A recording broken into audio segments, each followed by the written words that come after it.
Distinguished guests, ladies and gentlemen, good afternoon. Welcome to the 2024 Financial Street Forum. This afternoon, our theme is jointly promoting enterprise development with global capital integration. In this morning, many guests attend our opening ceremony. After a new break, we come to today's conference. Please allow me, on behalf of the organizers, extend my warmest welcome and thanks to all the distinguished guests for taking time to join us.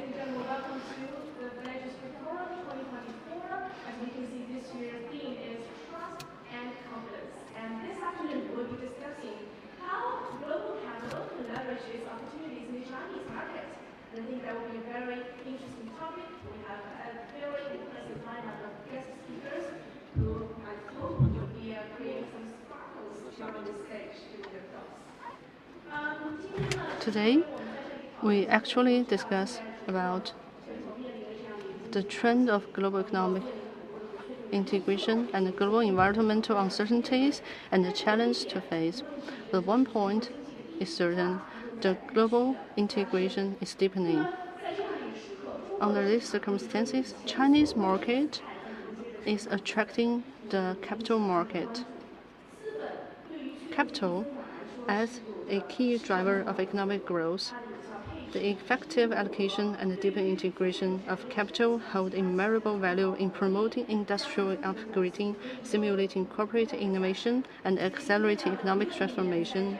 So today, we come to the Financial Street Forum again in this golden autumn. We hope this platform will be an international, professional, open platform. We invited guests from government, investment institutions, and business community and academia to explore the pathways for precise alignment between global capital and the Chinese market. Now, let's welcome to the keynote speech session. Now, let's invite the speaker, Mr. Weng Qiwen, Director General of China Center of Promotion of SME Development. Let's welcome.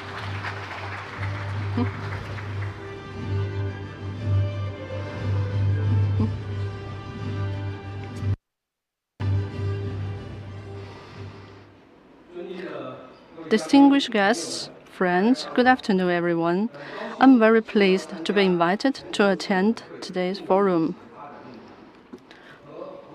where we gather with experts and entrepreneurs from the investment sector to discuss how to stimulate capital to focus on the long-term value investment. Discuss how to stimulate capital to focus on long-term value investment, enhance the quality and efficiency of financial services for the real economy. Here, on behalf of the SME Development Promotion Center, I would like to extend my best wishes for the success of this forum. I also take this opportunity to express my gratitude to all friends from various sectors who have long supported the development of SME. Currently, a new wave of technological revolution and industrial transformation is accelerating toward the fourth industrial revolution. The efficiency of data as a factor of production continues to manifest, while computing power and algorithm have become new production tools. The future industrial landscape, where everything is digitally interconnected, has begun to take shape. In this great transformation, new supply is being rapidly created. New demand is continuously unleashed. Industrial value is significantly enhanced. Historically, industrial revolutions have been processes in which, following technical breakthroughs, capital has guided and incentivized the continuous infusion of new technologies into industrial systems, leading to transformative leaps in the industrial structure.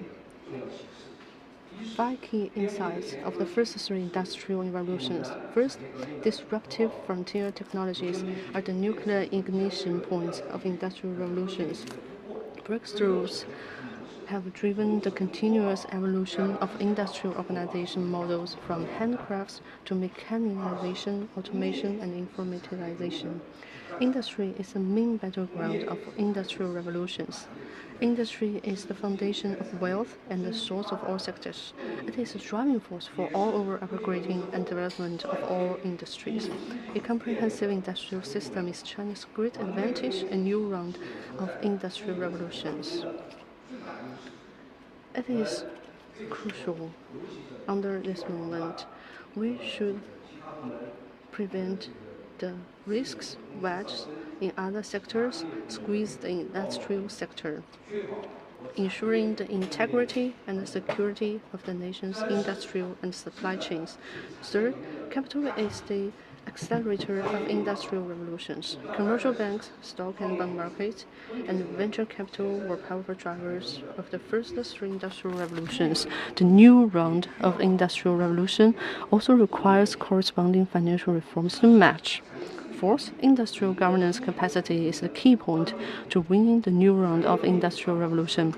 As the industrial revolution increases the complexity of industries, the difficulty of industrial economic regulation also rises.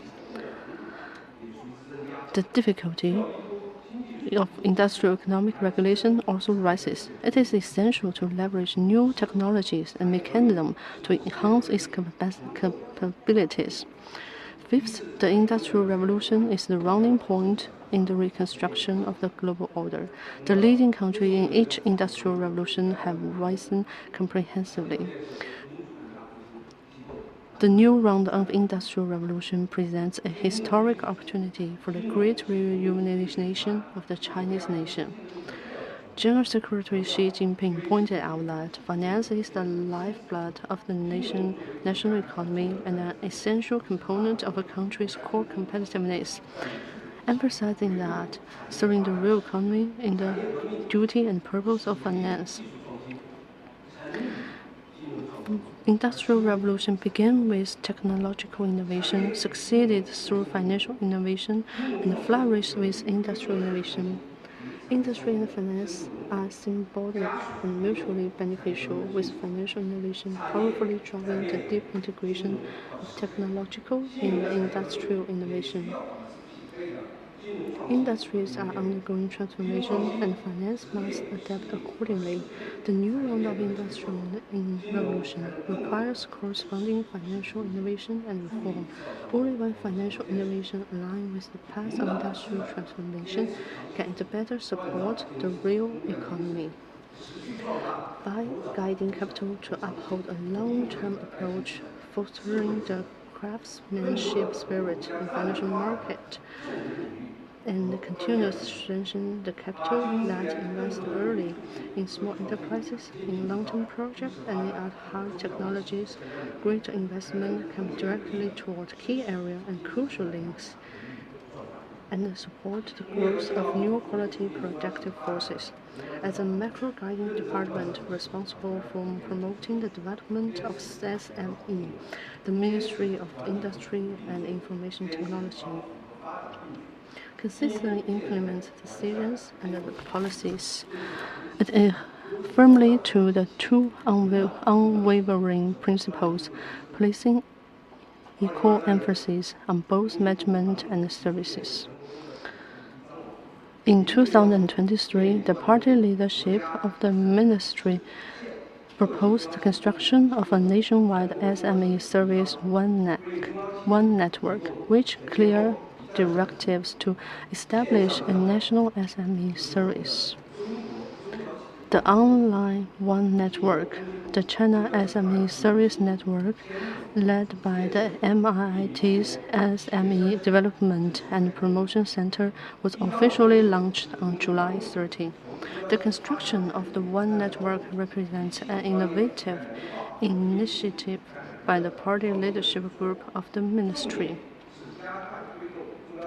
It focuses on accelerating the mechanism innovation of SME service models. and other next-generation information technologies in the SME service sector.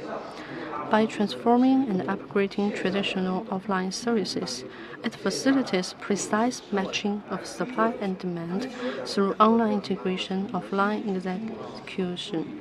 With new technological and models, it aims to provide high-quality development of SME. The China SME Service Network is an important landmark for promoting the deep integration of real economy and the digital economy. This will accelerate the upgrading of production methods, optimize management models, and enhance production efficiency. By deepening the empowerment of the real economy through the digital economy, it will foster the emergence of new industry. One network provides large models with rich applications and a vast number of active users, making it the ideal training ground for big data and large models. Enhancing the precision and coverage of services for SMEs. The construction of the China SME Service Network will better meet the growing expectations of SMEs for service innovation. Over the past few years, numerous platforms have been established across the country, exploring and forming diverse service models and mechanisms. However, the service methods remain relatively traditional. The tools are rather limited, leaving a gap between current services and the evolving needs and expectations. One network fully leverages digital technologies, using applications as a guide to achieve intelligent application for SMEs in areas like policy matching and serving demand connection, enhancing their core competitiveness and capacity for innovative development. The construction of China SME Service Network is a vivid example of high-quality service innovation. Unlike typical government or commercial websites, the service network must provide free public services to business while also constantly innovating and iterating its functions to enhance service capacities. The service network closely aligns with the technological and industrial innovation needs of SMEs.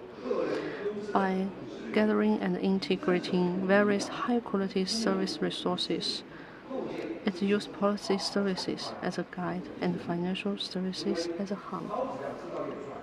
This network has become an indispensable force in supporting the high-quality transformation and the upgrading of the manufacturing industry. Now, it is transformed from a service showcase to a service superstore. In the construction of the China SME Service Network, we have constantly maintained a problem-oriented approach, addressing the pain points in services, upheld innovation as a driving force, emphasizing financial empowerment to help overcome financial challenges, continuously improve the service ecosystem. We hope to continue raising strong support from all sectors and continue promote the network construction. We also hope that more investors, investment institutions, and various financial institutions will have the patience to become friends of time. Jointly accelerate the help of new quality productivity. Lastly, we wish this from great success.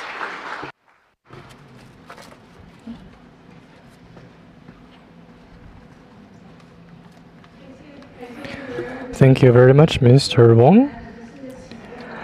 Your speech has given us many enlightenment. Let's see if this could bring more opportunities for the development of SMEs. Now we welcome the second speaker, Mr. Jiang Tiejun, Deputy Director of Equity Management Department, National Council for Social Security Fund, PRC. Welcome.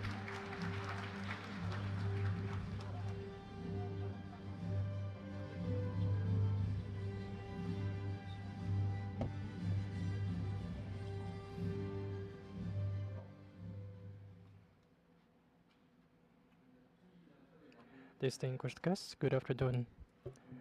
In this golden autumn season, I am honored to join you all at the Financial Street Forum. First and foremost, I would like to express my sincerest gratitude to the organizing committee of the forum for creating a high-level interactive platform to promote the deep integration of global capital with Chinese industries.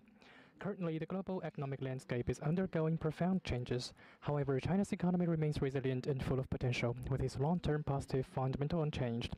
New industries drivers and new technologies are developing rapidly, and the technological revolution, industrial transformation, and the scientific and technical innovation are increasingly integrated into all areas of economic and social development. This brings new opportunities for global capital, attracting more and more long-term funds to actively participate in sharing the policy dividends. Taking today's opportunity, I would like to discuss in the context of National Social Security Fund's equity investment, how to better leverage the advantages and roles of long-term capital, promote the virtuous cycle of technological industry finance, and support the sustainable and high-quality development. First, the National Council for Social Security Fund's equity investment focuses on national strategy and achieves good returns. The SSR,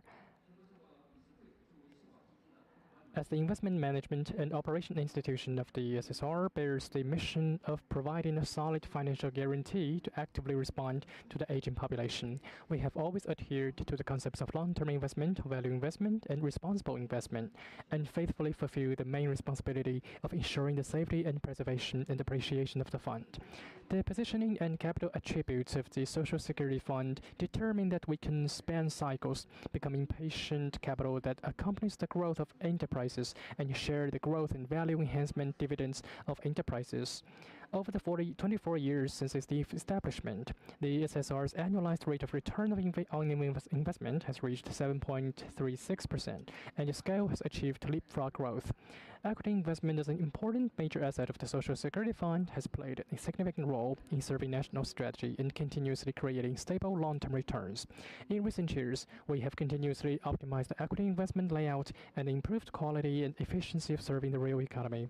Firstly, we have formulated the National Social Security Fund Council Industrial Investment Guidelines to society, proposing to focus on national strategy, optimize investment strategies, innovate investment models, and promote high-quality economic development.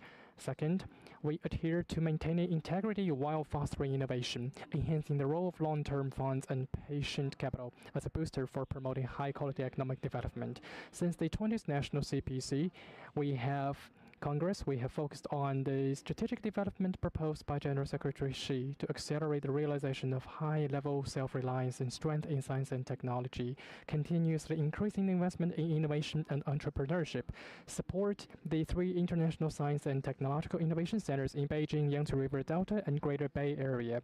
We, as the sole investor, established the 3 special funds for Zhongguancun Independent Innovation, Yangtze River Delta Tech Innovation, and Greater Bay Area Tech Innovation, with a total scale of 15 billion yuan in the term of 15 years. These funds support enterprises in accelerating their independent innovation capabilities and the transformation of scientific and technological achievements. At the same time, they create good returns through market-oriented investment while serving the goal of high-level technological self-reliance and development of modern industrial system. Thirdly, we carefully select top-tier market-oriented management institutions, and through equity funds, we have continuously increased investment in technological innovation and strategic emerging industries. We have invested in over 60 equity funds, providing capital support to over 6,000 startup enterprises. More than 80% of these investments, upon analysis, have been directed towards strategic emerging industries such as next-generation information technology, biotechnology, new energy, new materials, and high-end equipment. Among these, over 90 companies have won national-level awards, and nearly 500 companies have achieved public listings. Fourth, we select high-quality projects that align with national strategies and industrial policy directions. We have invested in the National Pipeline Network Group, contributing to the construction of a unified national oil and gas pipeline network, ensuring national energy security. We have invested in COFCO Fuliman, supporting COFCO's mission of ensuring national food security. And we have also invested in wind power, nuclear power funds such as CGTN Wind, Fangchenggang Nuclear Power Fund, and the Yangtze River Power Hydropower Fund recently. Continuously promote the development of clean energy and building a new system for new energy and realizing the dual carbon strategy. In recent years, the SSF equity investment have continuously increased over their allocation ratio, with a cumulative investment exceeding 300 billion yuan and investment returns approaching 300 billion yuan. This has effectively achieved the dual goals of integrating with and serving the national strategy. Second, we adhere to maintaining integrity while fostering innovation. Now we have, in the past, relied on the factor-driven development, but now we're on a innovation-driven development path. General Secretary Xi proposed the acceleration of high-level self-reliance and strength in science and technology with a new quality productivity, and this means that we're going to set up a new financial system. Equity investment, together with new quality productivity, have very good alignment. We have been cultivating the innovative enterprises and promoting the upgrade of the production system. This means we will be having greater opportunity. First, we have welcomed a very good policy environment. In April this year, the central government proposed the development of risk investment. The new 9 guidelines means that we are going to set up a good cycle, focusing on the role of private equity, etc., and actively support the development of entrepreneurship and innovation. In September this year, the central government proposed a series of policies to promote the quality development of policies. As we're moving forward with those policies, the activity of those capital markets has noticeably improved. Second, as China's economy enters a stage of high-quality development, equity investment will undoubtedly encounter more high-quality investment opportunities. On the one hand, with the implementation of supporting policies, the domestic environment for entrepreneurship, legal framework, and business conditions are constantly improving, attracting more talented individuals and quality resources to the new productive force sectors. This will lead to the continuous emergence of innovative results and technological-driven enterprises. In the high-quality development phase, some traditional industries will face pressure to transform. Through market clearance, obsolete capacities will be phased out. Equity investment can partner with leading enterprises in the industry, using the mechanisms like merger and acquisition funds to accelerate industry consolidation. Third, the current low interest rate market environment will promote more capital to focus on increasing allocations to equity assets. Changes in market interest rates will alter the pricing of major asset classes and future value assessments. Equity investments are primarily directed at non-public market and have a weak correlation with secondary market stocks with longer investment horizons. This allows equity investment to smooth out the impact of short-term market fluctuations on returns. By identifying the right direction and selecting the appropriate sectors, investment in good companies can yield long-term stable returns. Now, we still have a lot of room improvement in terms of the portfolio. Along with the changes of markets and market conditions, the value and attractiveness of equity assets will continue to rise, bringing more long-term capital and patient capital into the capital markets. Focusing on the actual operations of the SSF, we will steadily and prudently carry out equity investment. We will continue to support the industries and enterprises with their industrial upgrades. Through a stable operations, we will seek for better returns. First, we always keep in mind the nation's greater interests and actively integrate with and serve national strategies.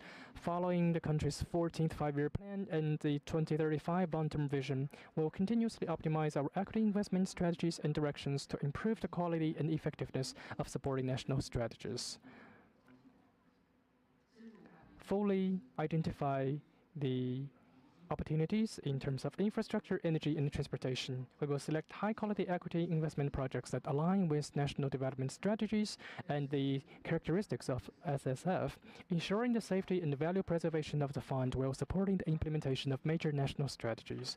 Secondly, we will actively seize the strategic opportunities in investment prospects brought by the accelerated development of new productive force. We will carefully select partners to conduct equity funds investment, innovate investment methods, expand scopes, and increase scales, consistently enhancing investment in new technologies, economy, and emerging business models, actively capture investment opportunities from the upgrading of traditional industries. While we are supporting the building of a modernized industrial system, we are going to contribute with a diverse, stable, and long-term sustainable income sources. Third, we will actively promote integration of sustainable investment concepts into equity investment practices. We will conduct in-depth research on equity investment opportunities in energy conservation, environmental protection, clean energy, and other related areas. We will focus on the empowerment of those engagements and explore the establishment of a sustainable investment management system that reflects the unique characteristics of the SSF. At the intersection of a new round of technological renovation and industrial transformation, China is stepping into a new stage of accelerating the development of new productive forces. This period is full of both opportunities and challenges. We will focus on the weak links and key areas and deeply integrate with local industrial upgrades and the development of technological innovation hubs, striving to enhance the accessibility of long-term and patient capital. With new responsibilities and actions, we will break new grounds to the new horizons for the SSFR. And now I wish this forum a great success. Thank you.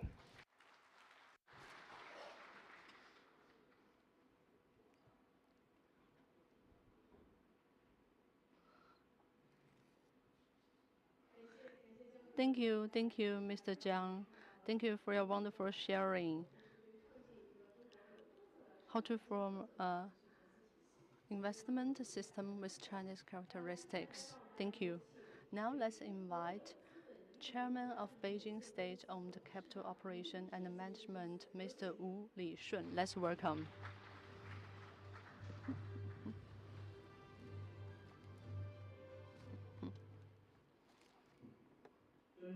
Distinguished guests, friends, good afternoon, everyone. It is a great honor to be invited to this year's forum, and we explore and discuss together about global capital's collaborative support for the high-quality development of Chinese industries. Firstly, I would like to introduce Beijing State-owned Capital Operation Management. It is the sole municipal state-owned capital operation company and municipal government investment fund holding institution in Beijing. It is a significant entity established by the Beijing Municipal Party Committee and its municipal government to deepen the reform of state-owned assets and state-owned enterprises.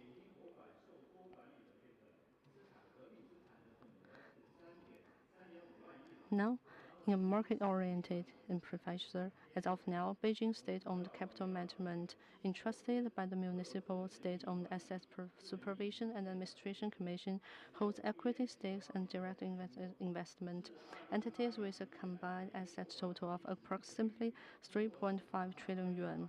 Since establishment in 2008, Beijing State-owned Capital Management has been committed to the promoting of the integration of capital and industries through market-oriented professional operations. It aspires to become a world-class and leading domestic state-owned capital operation enterprises.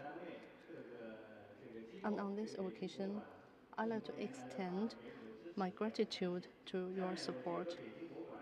Next, based on Beijing State-owned Capital Management's recent practical experience, I would like to share a few insights on the integration of capital and industry. Firstly, in the context of the continuous reduction in the market scale on the investment front, it is crucial to adopt multiple measures to attract diverse capital inflows and guide them toward industries.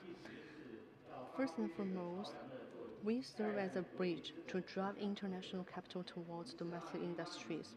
Since its establishment in 2008, we have actively explored strategic collaborations with top global financing institutions. Through its establishment, with an open and professional perspective, we cooperate with JP Morgan, Goldman Sachs, and IDG. We have jointly established multiple funds. These funds especially focus on strategic emerging industries such as technological innovation, environmental protection, and healthcare. This initiative aims to facilitate the influx of global capital into Chinese market. In particular, the USD fund established in collaboration with JP Morgan obtained the QFLP qualification and pilot quota. Our joint venture securities company with Deva Securities from Japan allows us to learn from the operational advantages and advanced expertise. Secondly, we extensively engage in various financial securities, actively leveraging capital sources from banks, insurance funds, and other entities to support the development of technological innovation enterprises, thereby enhancing industrial efficiency. Take the chance of this pilot testing. We cooperated with investment institutions established in partnership with ICBC Investment, represents the first AIC Equity Direct Investment Pilot Fund in the Beijing region. It also stands as Beijing's first AIC Equity Direct Investment Pilot Fund. It is the first case is about artificial intelligence. Moreover, it is also as Beijing's first new third board NEEQ themed fund. Moreover, we forged enduring cooperative foundations with insurance funds with the insurance institutions in order to enhance the effective supply of capital and inject more long-term patient capital into the market. Secondly,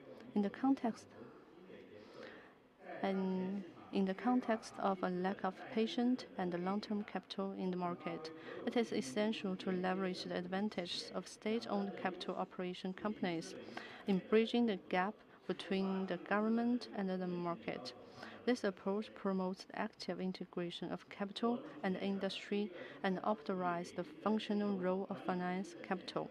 Firstly, we facilitated the construction of the Beijing Financial Management Center, promoting the continuously improvement of a multi-level capital market system. Beijing state-owned capital management subsidiary, the Beijing Equity Exchange Center, takes the lead in initiating innovative pilot program nationwide. These include the pilot program for equity investment and venture capital share transfers, as well as the pilot program for comprehensive services related to subscription warrants. The center also became one of the first companies nationwide to collaborate with the nation equity exchanges. Furthermore, we cooperate with licensed financial institutions in order to contribute to the construction of Beijing Financial Management Center. Secondly, through government investment fund, we harness the power of long-term and patient capital. With the support of complementary measures combining capital and policies, we facilitate deep integration between capital and industry. As the managing institution of municipal level government investment funds, Beijing state-owned capital. One of our themes of the forum today is confidence. Confidence is also the capital. And that shows the importance of state-owned capital management companies. Prior to last year, we recently advanced the construction of a management-oriented system, and we accomplished investments surpassing 33 billion yuan, strategic encompassing ourselves in emerging industries. Through fund investments and other means, in the first half of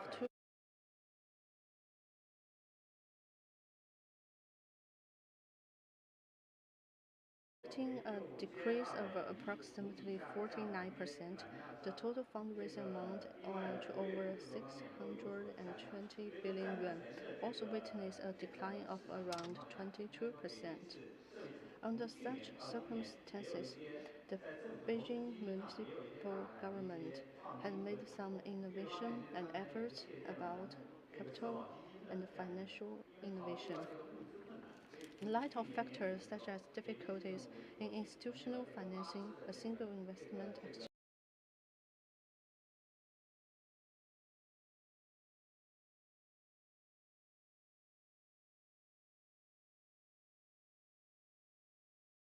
emerged, wherein fundraising, investment, and assets had difficulties, resulting in both capital 达成资本、我们的基石资本，还有我们市属的首钢基金、北汽产投、中关村资本等这些形成这种政府加市场的 COGP 的这样一个管理的这个方式。目前整个的资金规模1000亿，是准备投入到北京市的现在的崭新产业和未来的这个产业。主要是这么几个方向，一个是人工智能，一个是医药健康，一个是机器人、信息产业、绿色能源和低碳、新材料、商业航天和低空经济、先进制造和智能装备。这也是应该说是一个重大的一个举措，因为大家现在目前对这8只基金的进展也比较关注，借这个机会跟大家报告一下。截至到这个3季度末啊，这8只基金的话已经完成了97个项目的这个投资的决策，投决的这个金额的话已经达到了94个亿，并对 9 projects that meet the necessity conditions. At the project level, the 8 funds have catalyzed social investments of around 18.83 billion yuan, 3.8 times an actual fund contributions. Together, we supported innovation, entrepreneurship, early stage investment, and industrial development of key sectors by fostering the commercialization of critical technologies. The third aspect involves further leverage. 占到整个比例的20%，专心特级的企业有28个，赚到了整个比例的The third 17%。 aspect involves further leveraging the functions of the capital operations service enterprises.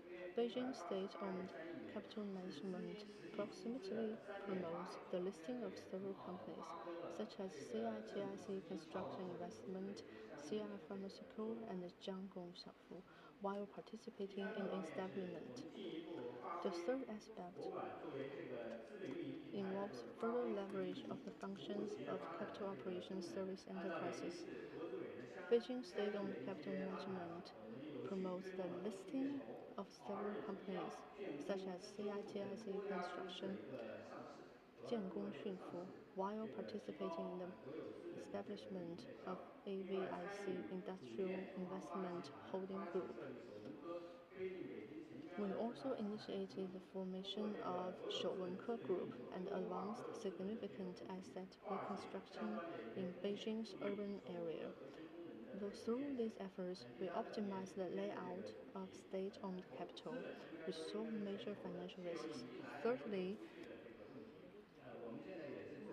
both bringing and going out are equally important. Alongside promoting high-level financial openness, we deepen connectivity with overseas markets to support the development of Chinese industry. In recent years, we cooperated with established the Sino-German Fund with a global perspective. We focus on enterprises in the German-speaking area and the North European area, such as high-end manufacturing, healthcare, and business services. Through this initiative, the new era gives birth to new opportunities where capital must serve the real economy. Next step, we will continue to fulfill our role as a state-owned capital operation platform and a government investment fund. We will continuously optimize resource allocation and shape an ecosystem and form an ecosystem. This will facilitate the efficient integration of industrial chains, innovation chains, funding chains, and policy chains. And our efforts will contribute to construction to the four centers: Lastly, I would like to express my gratitude to the Financial Street Forum and the organizers for the invitation and wish the forum a successful conclusion.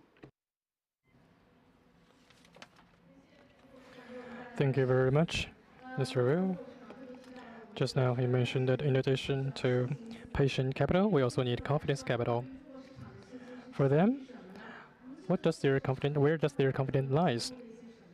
And what kind of opportunities does the Chinese market offer to them? And we have invited business leaders from international arena.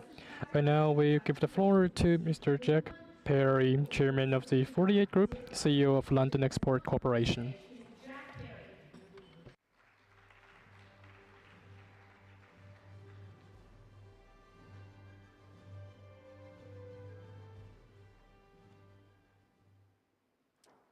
Distinguished guests, esteemed colleagues, ladies and gentlemen, it's a great honor to stand before you today at such a prestigious gathering, where the focus is on the future of enterprise development and the vital role international capital plays in facilitating this growth, particularly in China.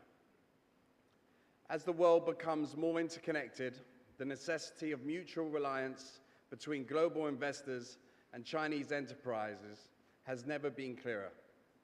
Today, I want to reflect on why international capital is so critical for China's sustained development, how it can be affected more effectively, and why this must be a two-way street of exchange to benefit all parties involved.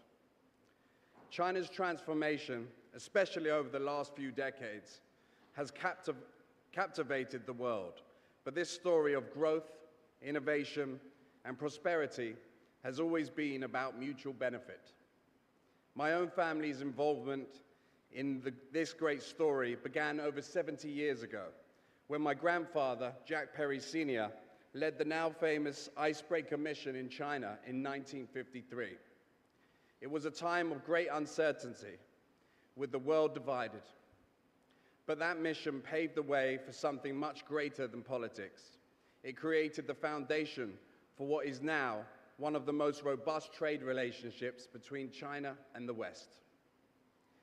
The agreement my grandfather negotiated, a £13 million deal, marked the beginning of modern Sino-British trade relations, facilitated through our company, London Export Corporation, LEC, and the 48 Group. Since that time, both China and the world have undergone seismic changes, but one thing remains constant: the importance of international collaboration. Today, the flow of international capital into China is important, but always under control. Foreign investment fuels China's high-tech industries, supports infrastructure development, and brings in the latest technologies. If China's focus is in investment in certain industries, then it will be harder to develop and get financial support in mainland China in areas that may be not as easy to get that support in. But foreign enterprises and loans of investment can expedite development in areas the West believe is necessary to work with China in. The expedited process of innovation involves developing these ideas together from private equity and institutional partners in financial markets to develop on those two key levels. China is not fully reliant on this, but it is partnering at the highest levels of finance expertise that unites and propels us to be united in supporting growth in its most effective ways. There is no question that China offers an unparalleled opportunity for foreign investors. As the country transitions from an industry-driven to a consumption-driven economy, it opens doors to investors from across the globe. The sheer size of China's market and its growing middle class, from 400 million to nearly 800 million very soon, offers significant opportunities for international companies to expand their reach. More, however, China's forward-thinking government policies, such as the recent stimulus package, have demonstrated a commitment to fostering stable, sustainable growth, particularly in key sectors like technology, green energy, and healthcare. At London Export Corporation, we have seen firsthand the transformative power of foreign investment in China. Our recent focus in green hydrogen and AI technologies will showcase how international capital and expertise, when combined with China's innovation and workforce, can lead to groundbreaking solutions. These investments are not just about short-term gains. They are about shaping the future of smart cities, sustainable infrastructure, and advanced biotechnologies. Our AI-driven solutions, which aim to make cities more efficient and affordable, are designed with a global perspective, but are deeply rooted in China's commitment to technology advancement. However, the question remains, how can China continue to attract the international capital it needs to thrive? The answers lie in creating a conducive environment for investors, simplifying regulatory framework, strengthening intellectual property protections, and fostering transparent communication between foreign and domestic stakeholders are all crucial steps in this process. China already made significant strides in these areas, but there's always more to be done. President Xi Jinping's wise leadership has been instrumental in shaping this environment. I have taken the time to read many of his speeches, and I have been struck by his long-term vision, particularly his ability to make difficult decisions for the greater good of Chinese people. His understanding that economic stability in China also contributes to global stability is indeed profound. It is this kind of leadership that reassures international investors, showing them that China is not only a place of opportunity, but also a reliable partner for long-term investments. One of the most important points I wish to emphasize today is that capital flow cannot be a one-way street. Just as China benefits from foreign investment, international markets also stand to gain from Chinese capital. This two-way exchange strengthens global partnerships and fosters innovation on both sides. The 48 Group has long championed this idea, facilitating the flow of capital between China and the West. We are now seeing Chinese enterprises expand their presence in markets across Europe, Africa, and beyond, bringing with them not only capital, but also a wealth of knowledge and innovation. For example, our partnerships in Beijing, which focus on life sciences and high-end technology solutions, highlight the potential of two-way capital flow. These partnerships are about more than just business. They're about building trust, fostering long-term relationships, and contributing to a shared vision of global prosperity. Much like my grandfather's icebreaker mission in the 1950s, these partnerships are built on a foundation of mutual respect and a shared commitment to progress. In conclusion, it is clear that international capital flow is essential for the future of enterprise development, both in China and globally. It provides the resources, expertise, and innovation necessary to drive growth on all sides. As the third generation of a family dedicated to fostering these relationships, I stand before you today proud of the work we have done and excited about the opportunities that lie ahead. For those in the audience today, I invite you to join us in this journey. London Export Corporation and the 48 Group are ready to lead the next wave of China, UK, and West collaboration. With 70 years of history behind us, we are well equipped to help navigate the complexities of international capital flows, ensuring that both sides benefit from remarkable opportunities that lie ahead. We are not the only ones, and the leaders in the financial world here today is a sign that the right people are here and should be willing to work together to achieve more, side by side, rather than fighting for interests of oneself.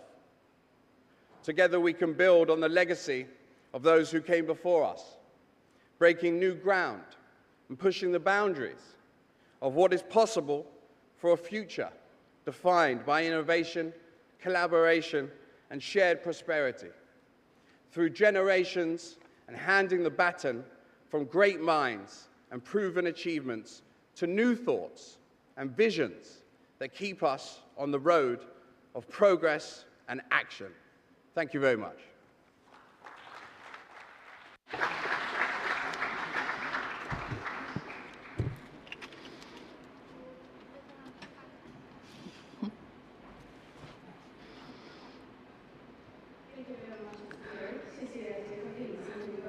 Thank you, Mr. Jack Perry, for your sharing.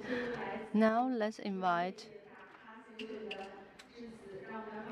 welcome Executive Chairman of KKR Asia Pacific, Mr. Lu Ming. Let's welcome.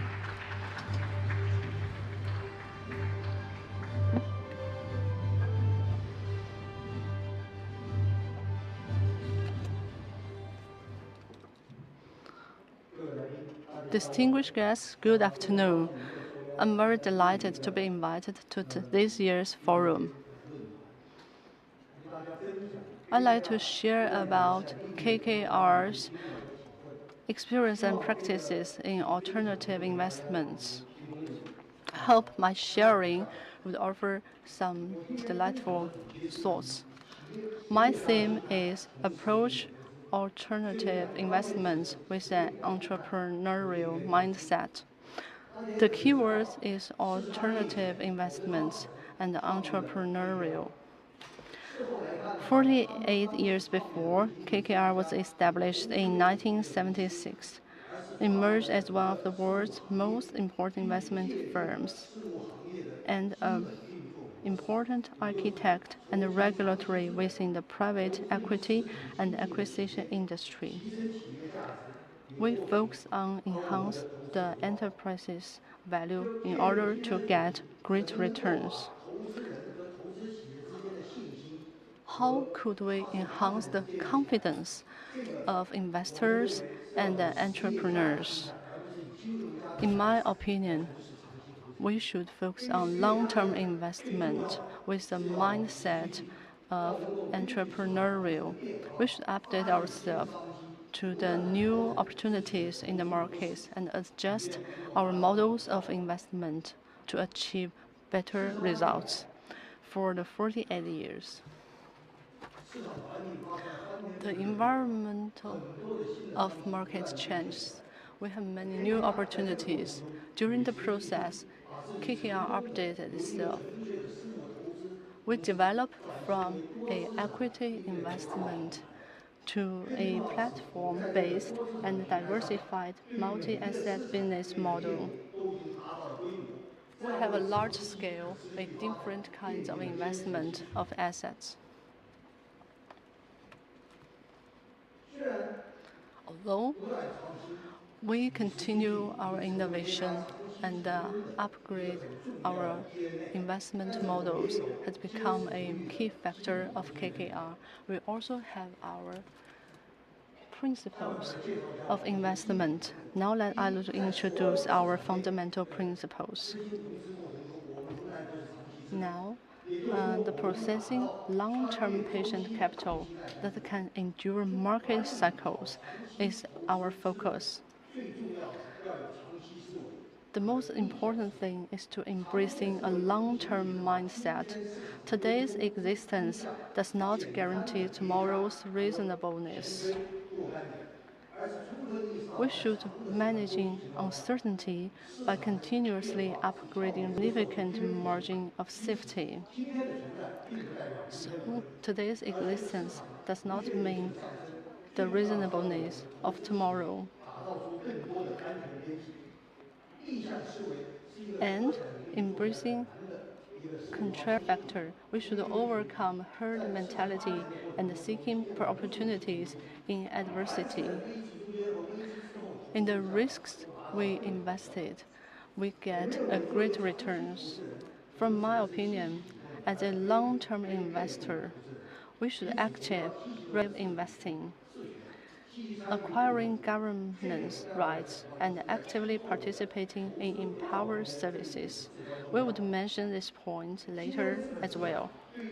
Today's capital market, companies with modern and robust governance mechanisms usually command higher valuations. Whether they can get continuously good outcome for the investors. Focusing on an investor's mindset rather than traders' behavior is very important if we want to delivering sustained outstanding investment performance. Because during a trade, every trade is necessary, but to an investor, there are no must-do transactions, only must-meet investment performance standards. Thereof, due diligence is a first step for successful investment, and that is what we can do to empower enterprises. Creating value from multiple dimensions is also important, improving strategic, operational, and financial aspects to ensure the enterprise can operate in the changing environment of market. Creating value for multiple dimensions. Align interests with companies, management, and employees, adopting an owner's mindset. Identifying, mitigating, and managing risks instead of invading or avoiding them. The long-term unchanging business core is to build long-term partnerships with entrepreneurs, business leaders, employees, and management teams. Last point, as a long-term investor, long-term investment cannot get rid of any risks. The most important one is to mitigate risks and diffuse risks. Investment is a scientific and also a movement with art. As an alternative investor, the core elements of investing with an entrepreneur mindset. First thing, we should have long-term and forward thinking are required in today's fast-changing market environment. Long-term investors bear the risks of the future, and the long-term investors conduct perspective for the economic situation in next 5 to 10 years. In today's market environment, enabling investors start from changing the status quo. The private equity model implies a 5x5 forecast horizon. To help enterprise to solve practical problems. At the meantime, we should enable investors to start from changing the status. Successful managers and investors must have a future-oriented mindset. At the meantime, innovative and unique value creation solutions is also important. The last point is to stick to your investment discipline and maintain contrarian thinking. Strictly follow your investment criteria, make independent and rational decisions, and reject herding.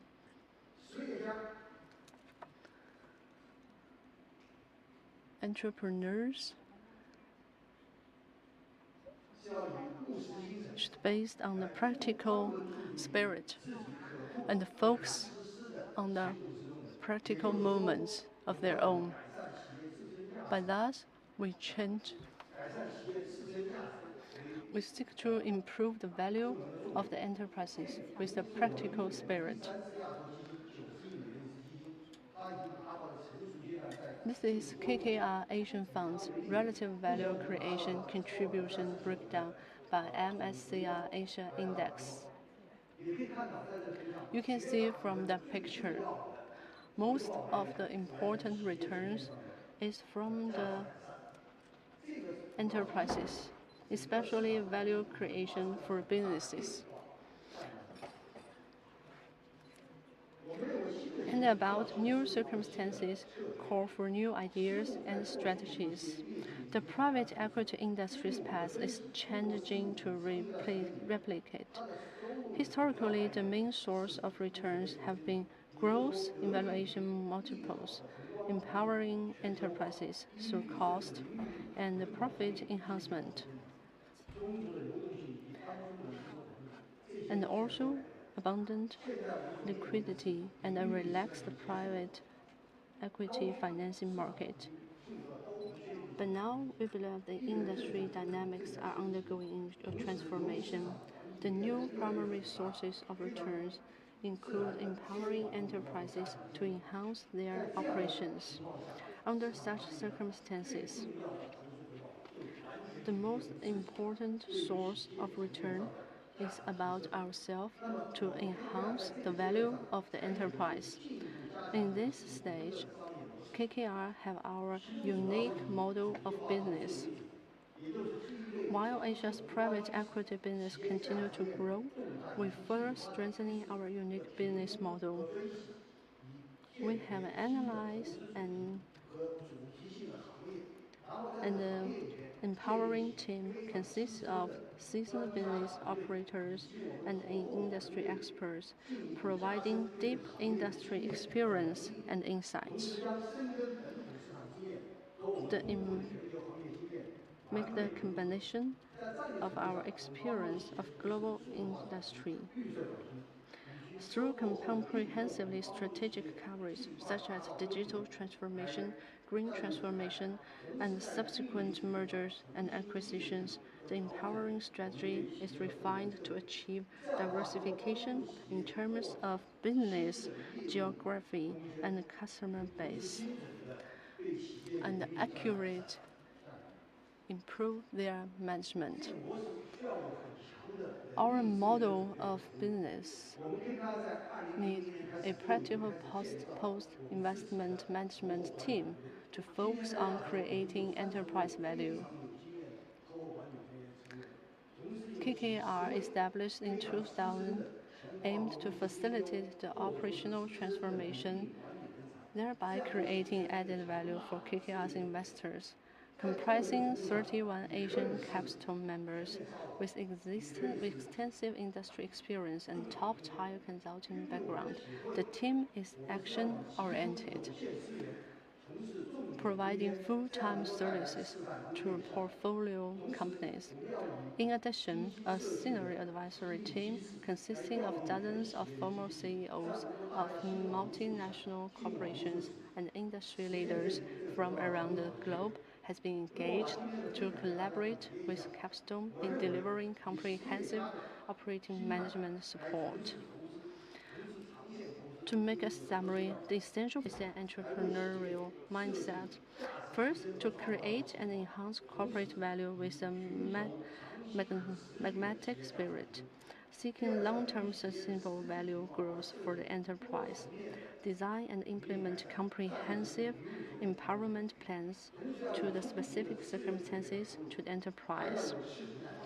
Preparation and the dedication of resources coupled with a resilient mindset, seasoned industry experts, a proficient executive team, and a visionary leadership. There are no shortcuts, no quick fix.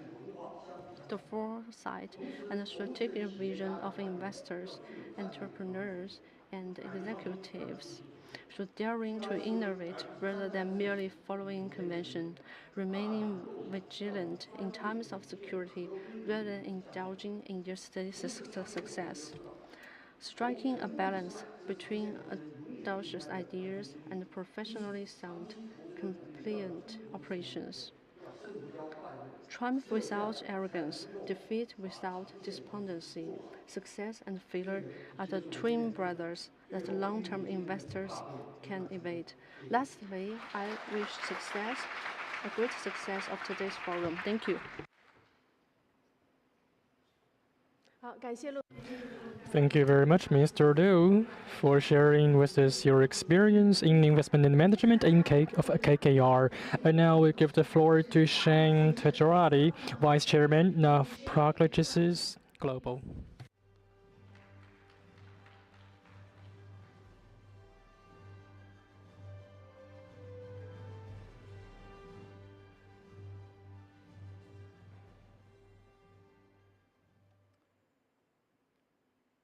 Ladies and gentlemen, good afternoon. It's really a pleasure to be here and to be invited by the Western District of Beijing to participate in this conference. I want to thank the leaders for this opportunity to address you today. We heard from a lot of leaders and investors, whether from China or abroad, on many different subjects. So today, the topic of my subject is very simple, is essentially investing in China. But it is one of the most profound and perhaps one of the most important questions in the boardrooms of America and Europe and elsewhere in the world. How do we look at investment in China? I think when we look at investment over the past 30 years, you're all familiar. When I arrived in Shanghai 32 years ago, that was the Shanghai that I faced. Today, as you've seen over the past 30 years, there's little debate that China was the priority investment for the whole world. China opened its doors, and by and large, the world voted with their feet. China became the main target of investment in the world and attracted more FDIs and produced more wealth for not just for China, but the whole world for 3 consecutive decades. In fact, if you look at the 4 decades since the opening of China, less than every 10 years, China doubled its standard of living. When we compare that to the Industrial Revolution, it took between 40 to 60 years to double the standard of living. So the average person walking in the streets of London or Belfast did not even know there's an industrial revolution going. But the average, even a small kid walking in the streets of China in the past 40 years knew that something big is happening. If we even consider the emerging markets of the world, what we, in 2000, Goldman Sachs called BRICS economies. When you really look at the data, and I have some of that data here, more than 70% of the growth of the BRICS economies came from China. In fact, in net GDP, China was neck and neck with the United States in the past 20-some years. It is fair to actually rename BRICS to CREST. It was really the story of the big C, China, and the rest. The rest of the BRICS was really just a rounding error in the growth that it produced. My own experience in China, I was running for this period the largest industrial company in the world.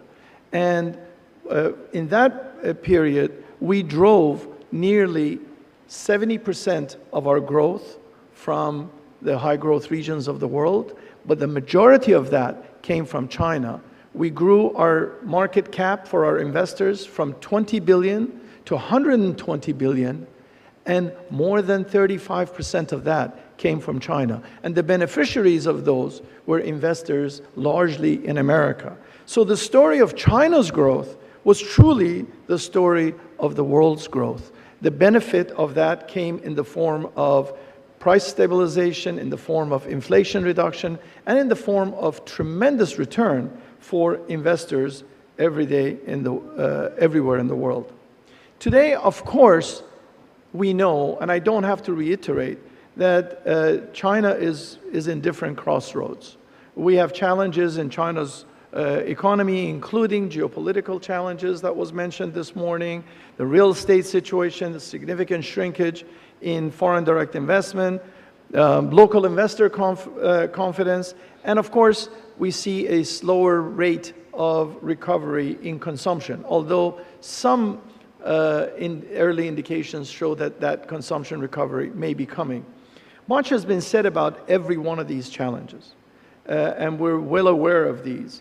Ultimately, the theme of this conference, which is trust and confidence, is at the heart of the policies that the Chinese government is now taking, including the recent stimulus package that you saw, to really begin to face these challenges head on. Now, despite these challenges, I want to tell you why, with respect to investing in China, I still continue to be very positive, and I think that there's tremendous opportunities. And those who in a short range are looking at investing, divesting from China, or investing elsewhere, why I believe they're missing a big opportunity to double down in certain sectors in China.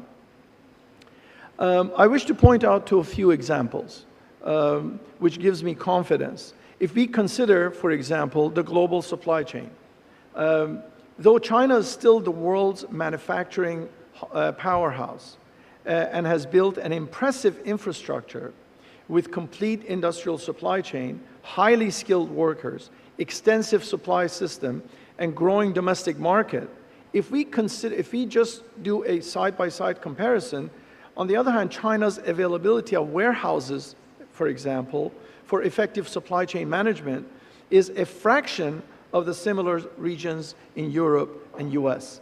This significant gap alone offers tremendous opportunities for companies to address it with new opportunities for growth and investments with very good and lucrative returns. One of the key drivers of China's growth is, of course, consumption and the rise of the middle class. China has been the main contributor to creation of middle class and has been responsible for more than 70% of the poverty alleviation in the world. In fact, some of rivals of China have actually contributed to poverty because of the population growth in the lower echelons of the society. However, data clearly points that this trend is continuing. And China, as was mentioned by a few of our presenters, China will continue to build stronger and stronger middle class. In fact, the middle class in China is going to rise in the next 15 years from about 31% of the world to nearly 40% of the world, making it the world's largest middle class.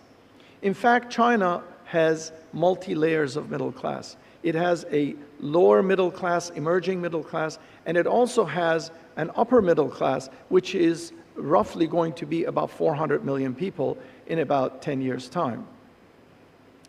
Add to this also other trends. China's urbanization continues to really at a tremendous pace, and in the past 30 years, as we know, China has urbanized more people than all other countries combined. But there is a very distinct difference between China's urbanization and the rest of the emerging market urbanization. People, for example, say Africa is urbanizing rapidly. India is urbanizing rapidly. What is the big difference? The big difference is that most other urbanizations in the world is happening in a haphazard way, where populations are just flocking to the cities in order to find jobs.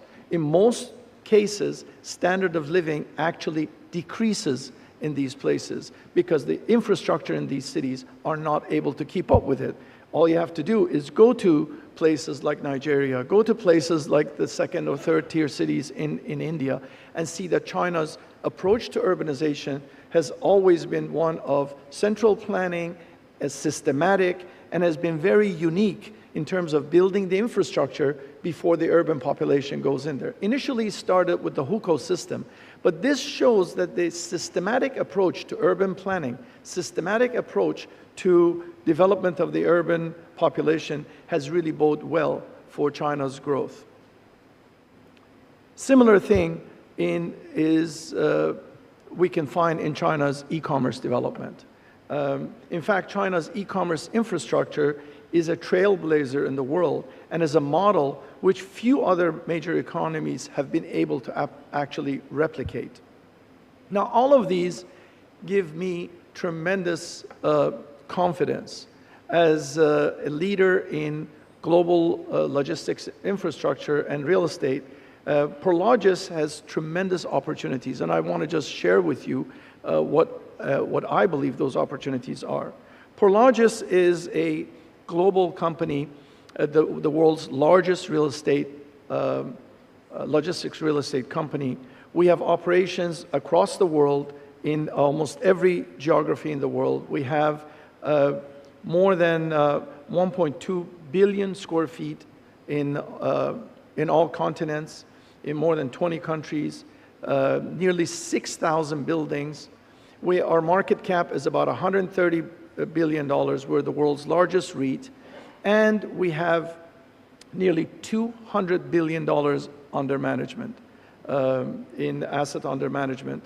And we're present in all the markets in which the world's economy is really driving. In North America, South America, Europe, and of course in Asia, principally in Japan and China. And we're growing elsewhere in Asia. Our view is that for the reasons that we just mentioned to you before, China's gap in terms of its economy versus its logistics infrastructure, the tremendous opportunity that today's consolidation presents, the continuous urbanization and the continuous rise of middle class and the continuous rise of consumption gives us the opportunity to really double down. We plan to continue to show our commitment to China. We want to look at investing across the board in China. And our position is that feel there's a distinct opportunity at this point to not only contribute to the local economies of China, but also further cement China's growth and with the global supply chain and ultimately global economies. Specifically, what we're looking to do, we're looking to address the supply chain gap in China. This is a once in a several decades opportunity to really do that today.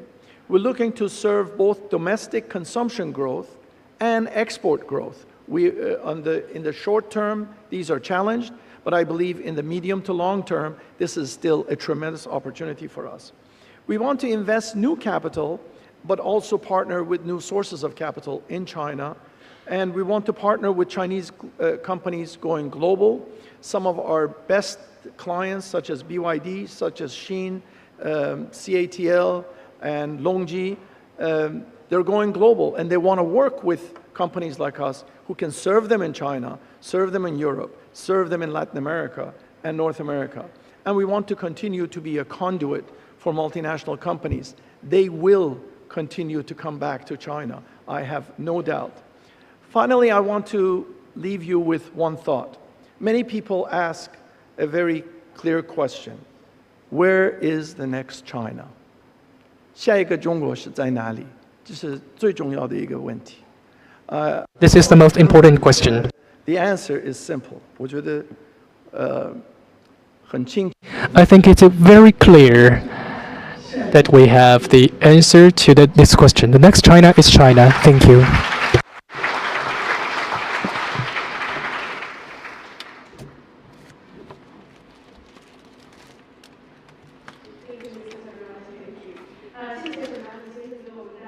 Thank you, Mr. Shen Tajarati.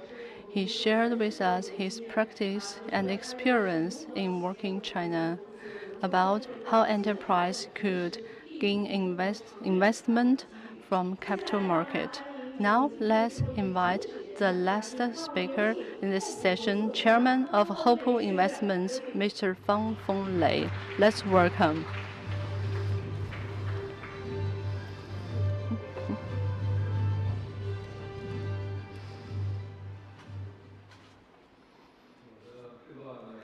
My speech is about the leverage the role of equity investments in counter-cycle. China is currently at a critical junction in its development, with the government consistently emphasizing the importance about equity investment. The advantage of equity assessment is about the most direct and effective means of financial support for the real economy and play a key role in driving technological innovation. As of June 2023, private equity has cumulatively increased in over 200,000 domestic unlisted and unquoted companies, new third-world companies, and refinancing projects, contributing approximately 20 billion. The remarkable achievements in United States in 2022, U.S. venture capital totaled approximately $330 billion USD, with over 60% directed towards technology companies. Equity investment can help enterprises improve their asset structure and facilitate and a synergy between loans and investment with banks. Currently, and as the case of Singapore, the three investment companies, they have a principle of 50% of the net returns called NIRC of national reserves. For a long time, it is one of the most important income of national income. Since the 1974, Singapore has paid attention to the equity investment development. Challenges facing China's equity investment market. First, a significant amount of capital lacks channels for equity investment. In the past 10 years, the total PE-based investment in the U.S. amounted to 5.3 trillion, while in China it was only 1.3 trillion. The penetration of equity investment in listed companies in the U.S. is much higher. Between 2020 and 2022, 87% of companies listed on U.S. stock exchange have received private equity investments. China has sufficient capital but lacks government guidance. First, China boasts the highest saving rate in the world. Second, the country's social security funds, pension funds, insurance companies, and wealth management products for banks hold vast amount of capital. However, over the past 20 years, a significant portion of the saving has been directed toward infrastructure construction amounting to 60 trillion RMB. The withdrawal of foreign capital has created an urgent equity investment. In the first half of 2024, China's actual foreign direct investment fell by 29.1% year-on-year, making the largest drop since 2018.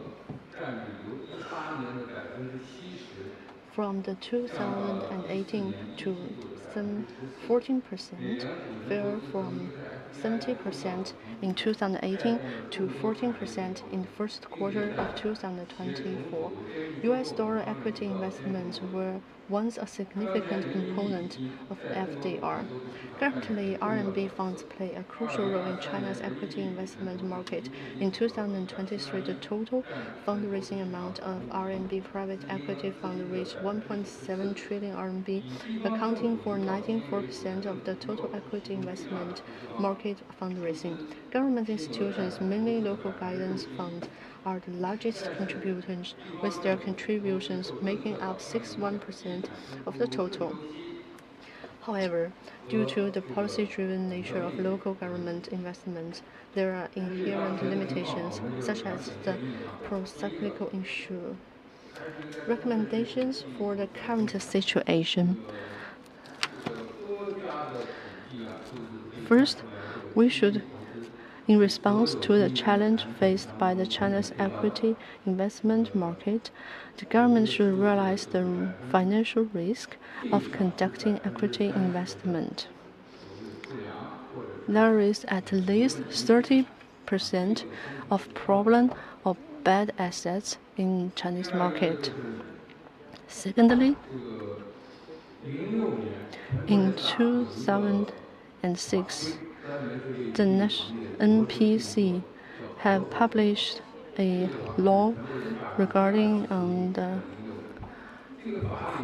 cooperation in business sector, and the second item in this law mainly focus on the limited companies operation. And the company's debt, the entrepreneur and its partner should be responsible for the bad asset and debt of the enterprise. So I always emphasize and agreed with the national security investment. This could guide capital into the equity investment sector through market-driven mechanism. And now, about Beijing state-owned asset center, they cooperate with international capital and institutions. And our second recommendation for the current situation,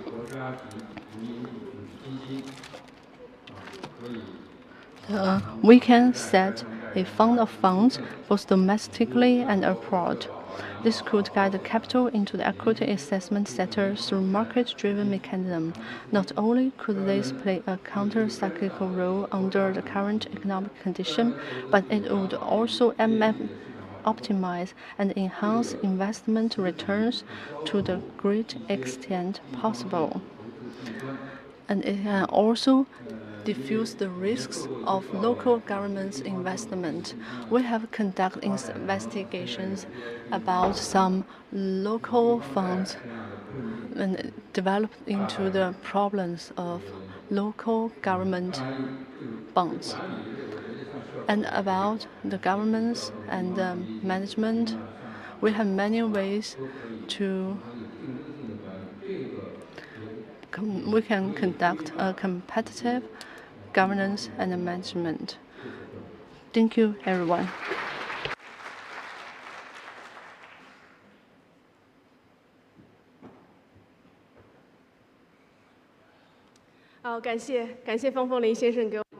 Thank you, Mr. Fang Fenglei. Thank you for sharing with us. And now is the end of keynote speech session. Next session is about roundtable discussion. In the keynote speech session, our guests shared their experience from their perspectives and also about domestic markets perspective and potentials. In the roundtable discussion session, we will have the guests to discuss how can Chinese markets combine with international capital, and also about the challenges and opportunities. In this forum, we invited the leaders and the tycoons from the investment institutions.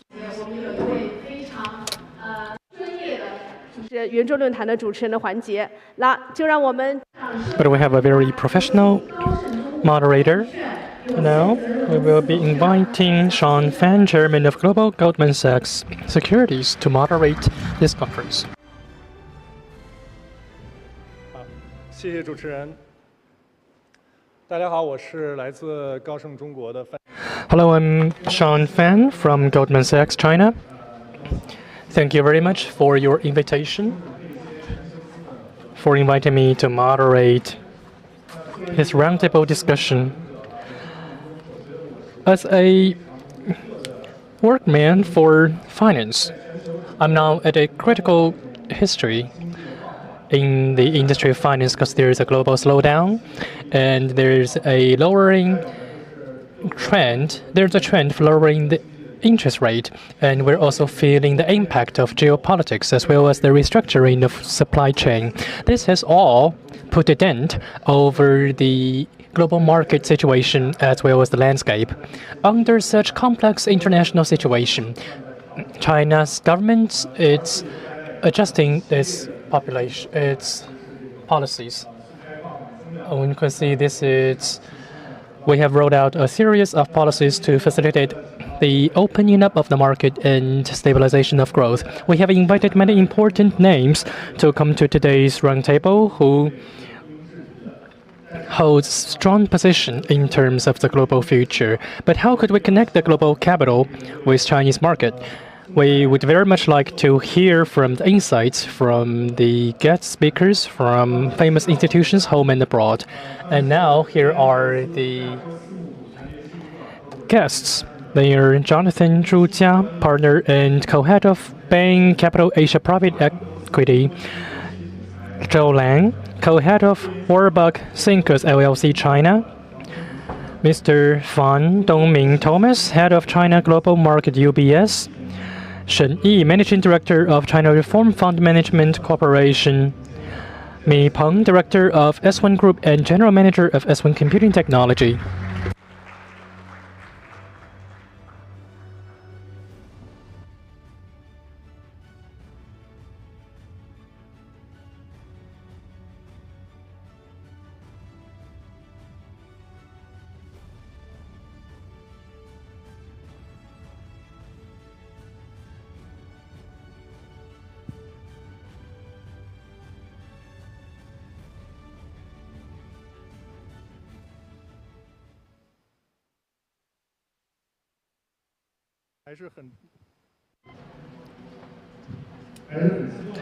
I'm very excited to be the moderator for this roundtable with such an esteemed panelists.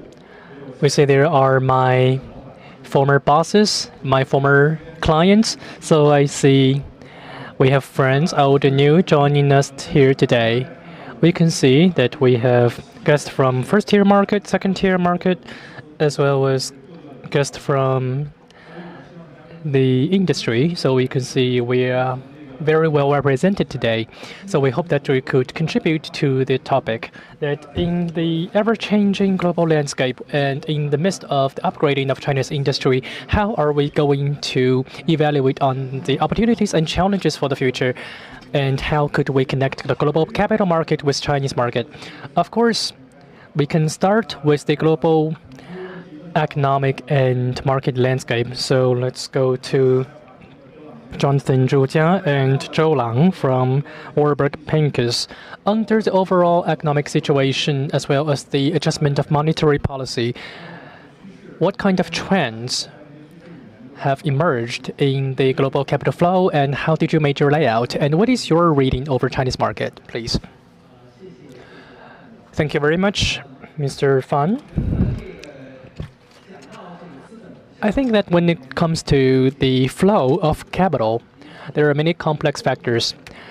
The changes of monetary policy, because there are different trajectories and trends in the monetary policies across the board, and that's one of the reasons driven the flow of capital. Of course, there are other factors, including the investment opportunities in different countries, as well as the interest, as well as the current exchange rate of different currencies. And also, we are impacted by geopolitical factors. I think there are many factors. For us, for investors like us, we are long-term investors. The biggest opportunity lies in, and the biggest challenges, they're all presenting themselves. Basically, we do not say liquidity. Every investment opportunity means that it will take a long time for it to show its effect. You think that we have to make a judgment over 5+5 period, that we're going to hold 5 years for the asset, and then the next investor will hold another 5 years. So we have to make a long-term judgment. For the second point, what we focus on is on the liquidity and value. Just now we said that for us, our preferences for investment lacks liquidity, but for that, which means we need to have an important judgment over the liquidity in the future. Today we make an investment without liquidity. How are we going to have a fluent channel so that in 5 years and in 7 years we could have the possibility of liquidity? And that is the important thing. I still remember in 2006, I just started my job as the PE investor in Beijing. I was talking with David Swenson from Yale University, and we had a long-term communication. He thought that our strategy was wrong. He thinks that in China, the good and bad in the perspectives of investment opportunities, they are changing in an instant. What's good is that they are filled with dynamics. They are filled with dynamism. With a bad word, it is filled with volatility. So what do we do? He told us that under such circumstances, the strategy for second-tier market is better, because second-tier market is filled with liquidity. You can go in and out at any time you want. You can seize short-term opportunity. For first-tier market, especially for us who are focused on long-term investment, it is quite difficult for us to grasp the opportunities in the short term. For example, after the September 24th, we can see a huge rise in the China's A share, but that does not mean we can seize an opportunity so that we could benefit from the rising trajectory in September 24th. After a few years, when we exit the market, will there be such an opportunity? We don't know that.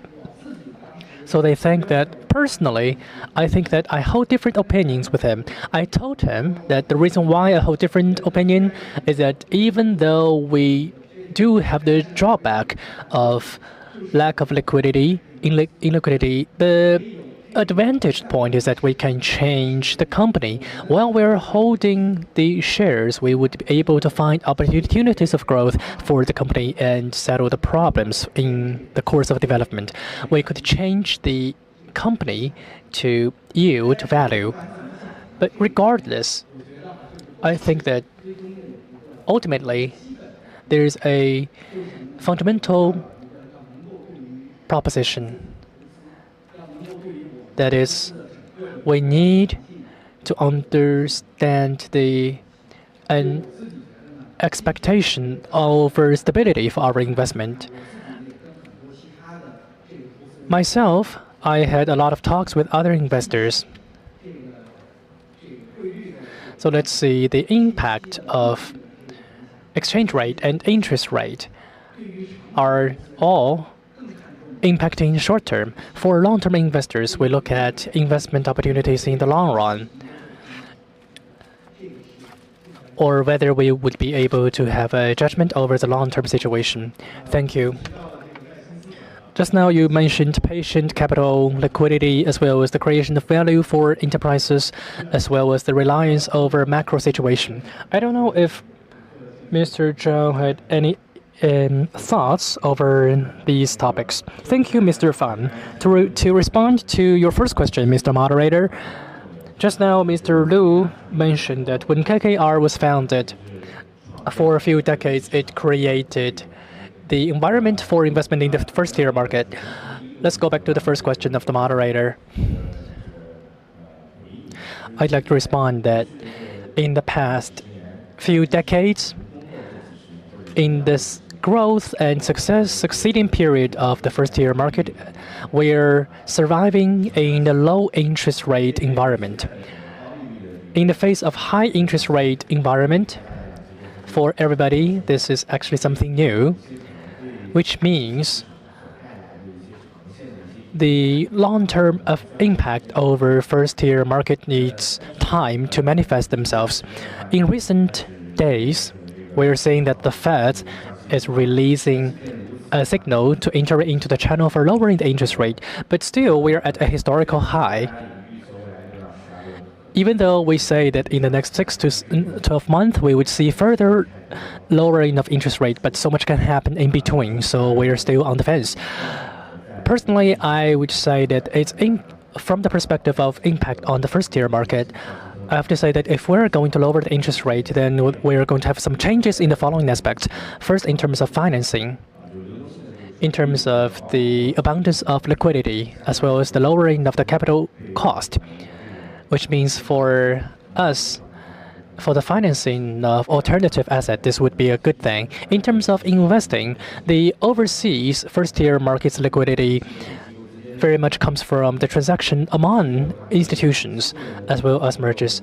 And the merging of institutions is dependent upon leverages. In the background of high interest rate, the frequency of such activity has been lowered.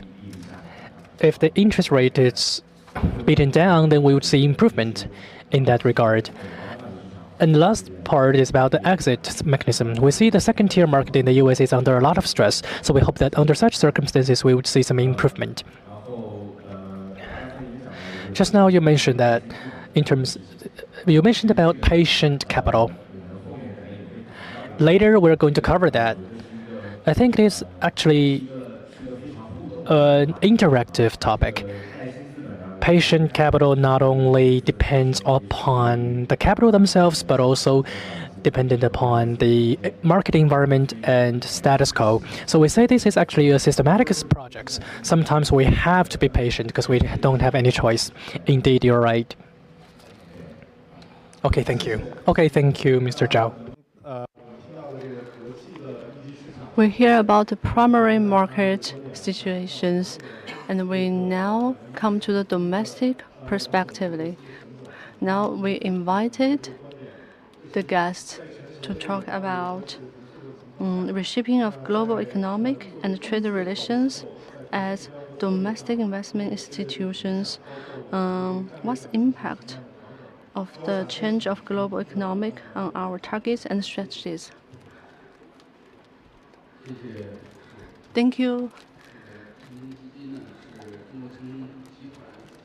CGT Fund Management is focusing on the investment and the supply our country's major tasks and high-quality development. We focus on the primary market in our investment.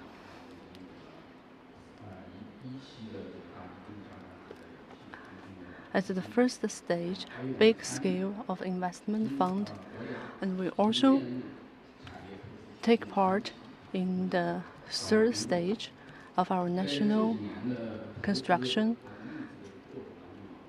Into these years' practice and experiences on the global circumstances, the traditional sector, the vitality of this sector does not have an optimistic perspective.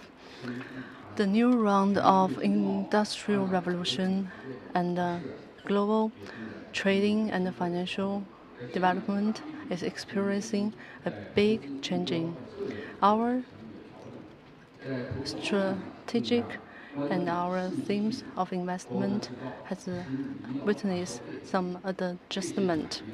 We focus on big consumption and high technology areas, which witness a big potential.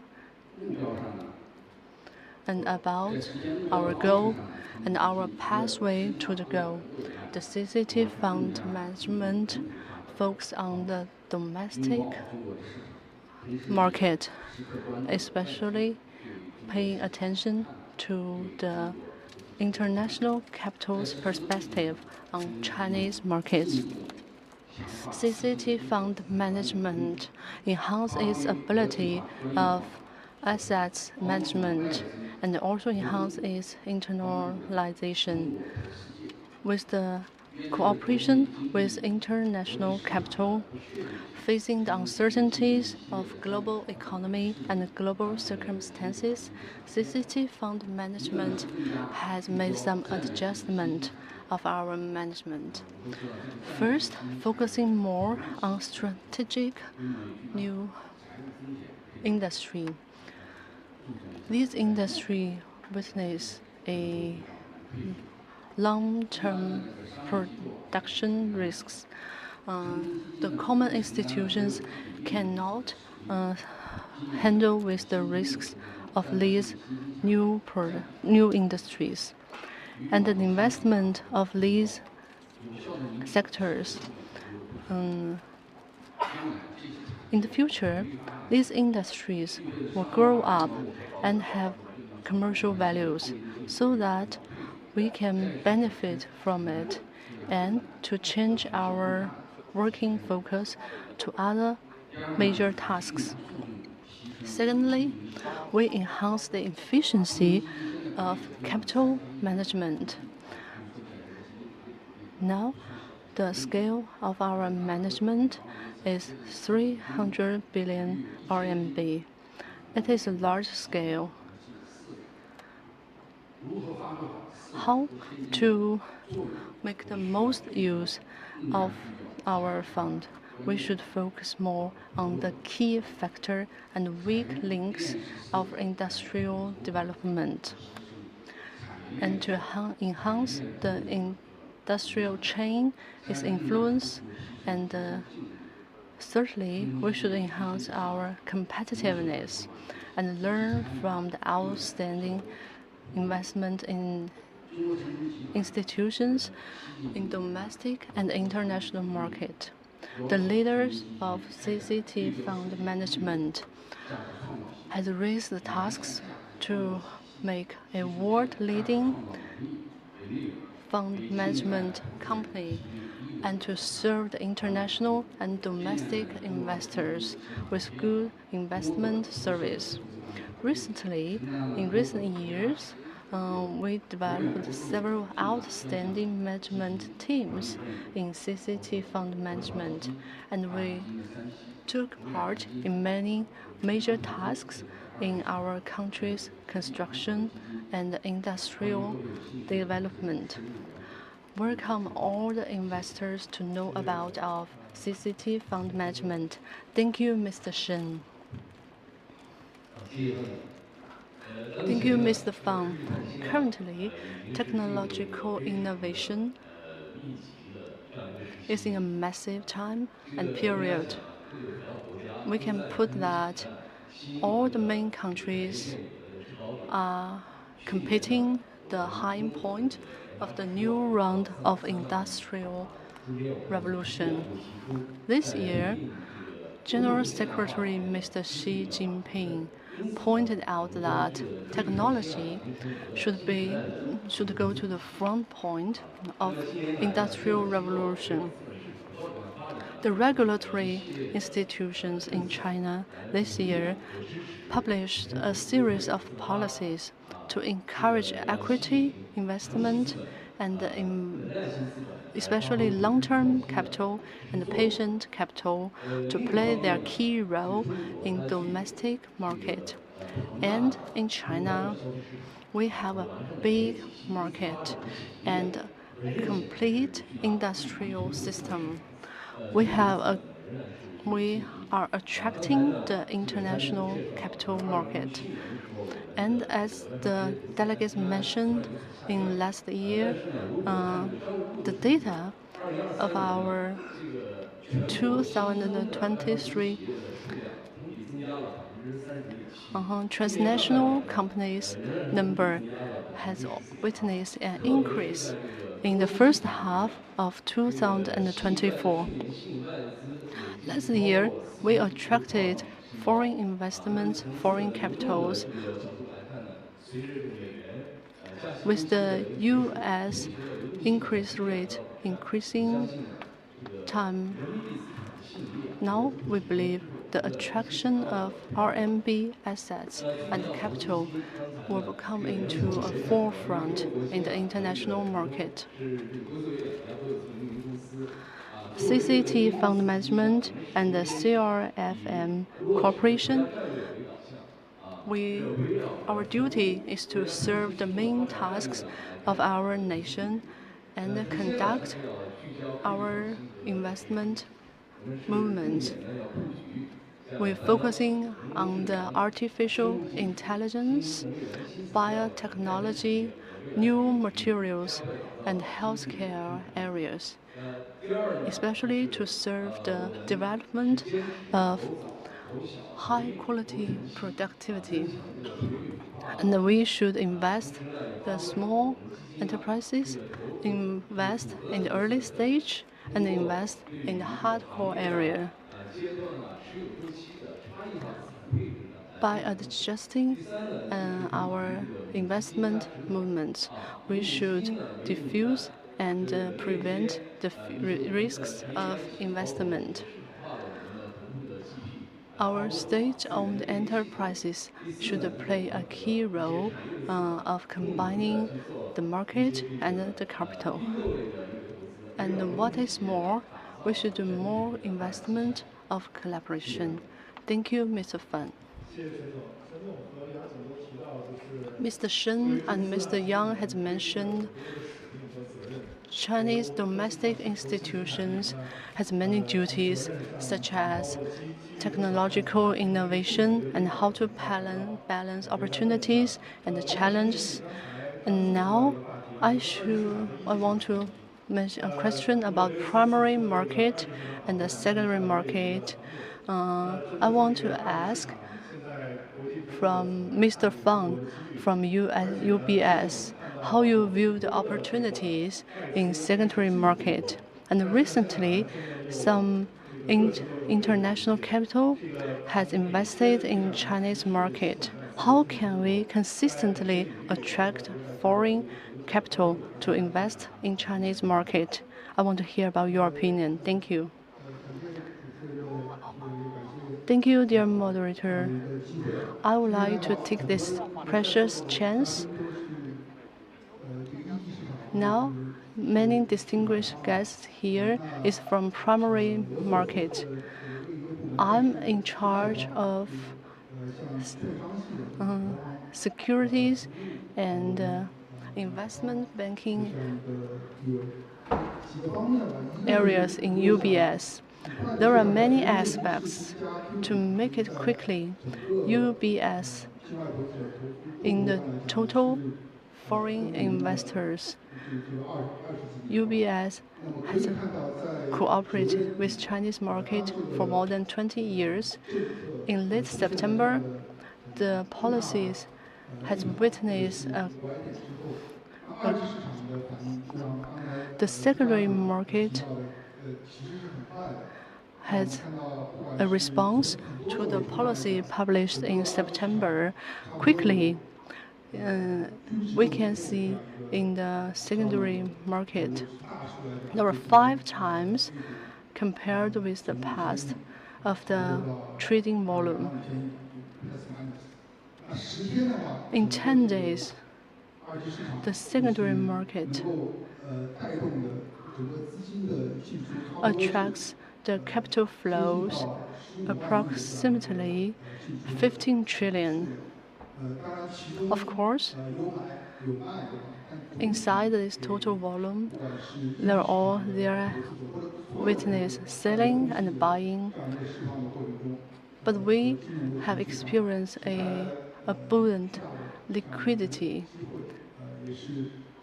We have a great opportunity to invest in Chinese market. But thus, we respected the market and its principle. And from the policy stage, we should integrate it and persist on doing the right things, respect the markets, respect the principles, and take care of the investors, entrepreneurs, under the pathway towards a good perspective. And the foreign investors' perspective about Chinese market. The liquidity in secondary market reflects the participation of investors in the market from different scales and from security companies and stocks companies. And it is also the important factor of investment. We have give great emphasis on analyze and an investigation in worldwide on the investors who are interested in long-term investigation in the worldwide. From those investors' perspective, their focus is about the sustainable development of market. So in the past days of stock exchange, we witness a fluctuation in Chinese stock market, and we believe there is a great liquidity in those days fluctuation.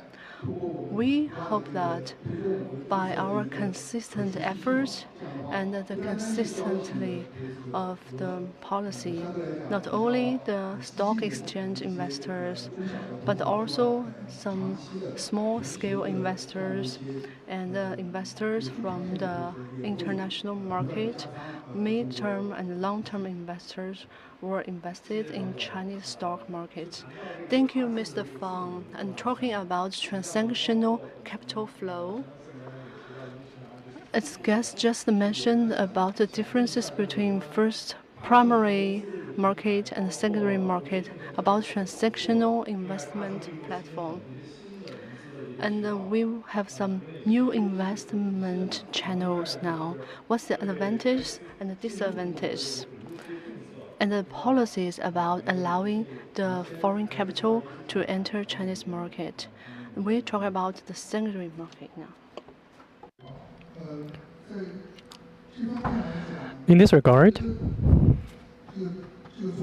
I think overall speaking, just like the expert on the primary market had mentioned,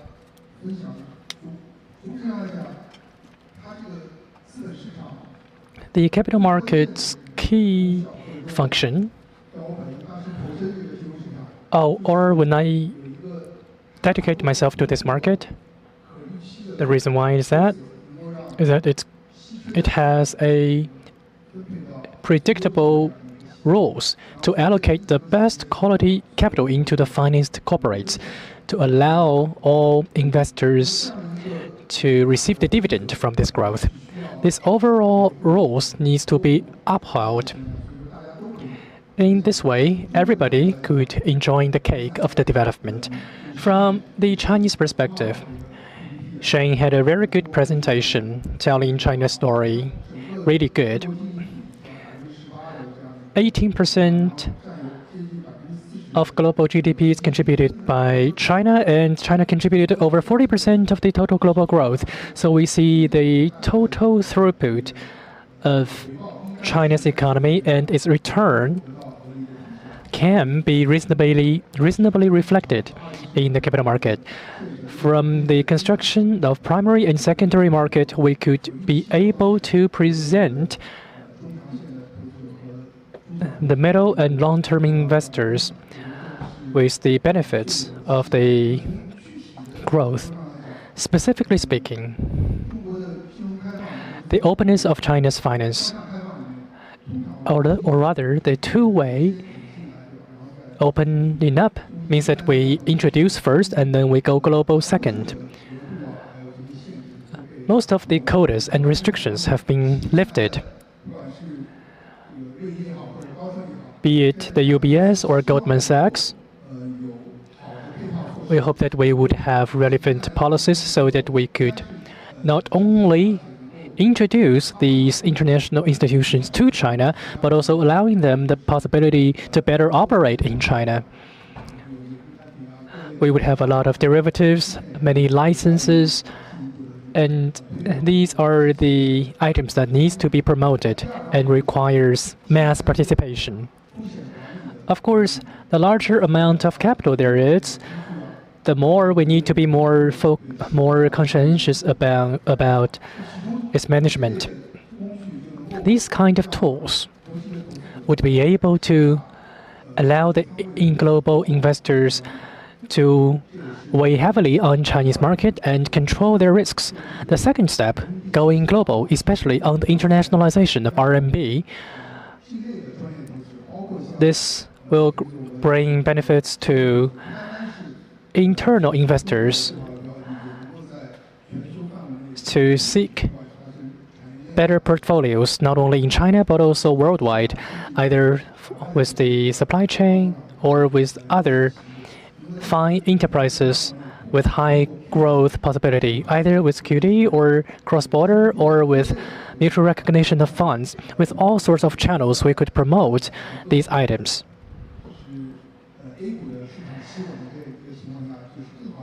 After the civilization of A shares, under this background, we would be able to allow internal investors to make footprints outside of China. Thank you very much. Our presence in China in the past 3 decades witnessed the opening up of China's market. And I also like to pick the brains of Jonathan over your suggestions on the market access of foreign capitals. I think when it comes to the specific suggestions, before I share that, I want to cover 3 aspects. First, I want to say that be it the finance market or the capital market, their role is about the allocation of resources, which means you allocate the finest resources into the best opportunities. This is the fundamental logic. All restrictions ultimately plays the role of distorting the allocation of capitals. But is that necessary? I think yes. But for us, we need to know that any kind of restrictions is a restrictions over the functions and the distortion of the market mechanism. Second, I want to propose is that from the perspective of abundance of capitals, after the 40 years of reform and opening up, China today is a country without capital shortage, but rather with affluence. And we're a country of sending out capitals. The total foreign investment exceeds that of FDIs. So you can see we're a net ODI country. So you can see that we still say we need a lot of FDIs, but the functions or the roles of FDI is not simply because that we're at a shortage of FDIs. The role of FDIs, from my personal perspective, that there are 2 important roles. The first is that it is sending a signal for market confidence. It means that China's economy necessitates the need of integration into the global market. When we are doing the allocation of resources, we need to have international confidence to be injected in China. And foreign capital can do that. What they bring is their understanding of a global market. The second is that after they enter China, they would be able to provide better insights over the management of capitals. They have international experiences, and they would introduce them to China. So that's my second point. China is not a country that is suffering from capital shortage. And then the third point, just now I mentioned that what is the role? Second, the relationship of supply and demand of capital. The third point I'd like to make is that ultimately, what is the purpose we're trying to achieve? everything we're doing today, be it attraction of FDIs or other things, ultimately we need to have a balanced economy model, economic model.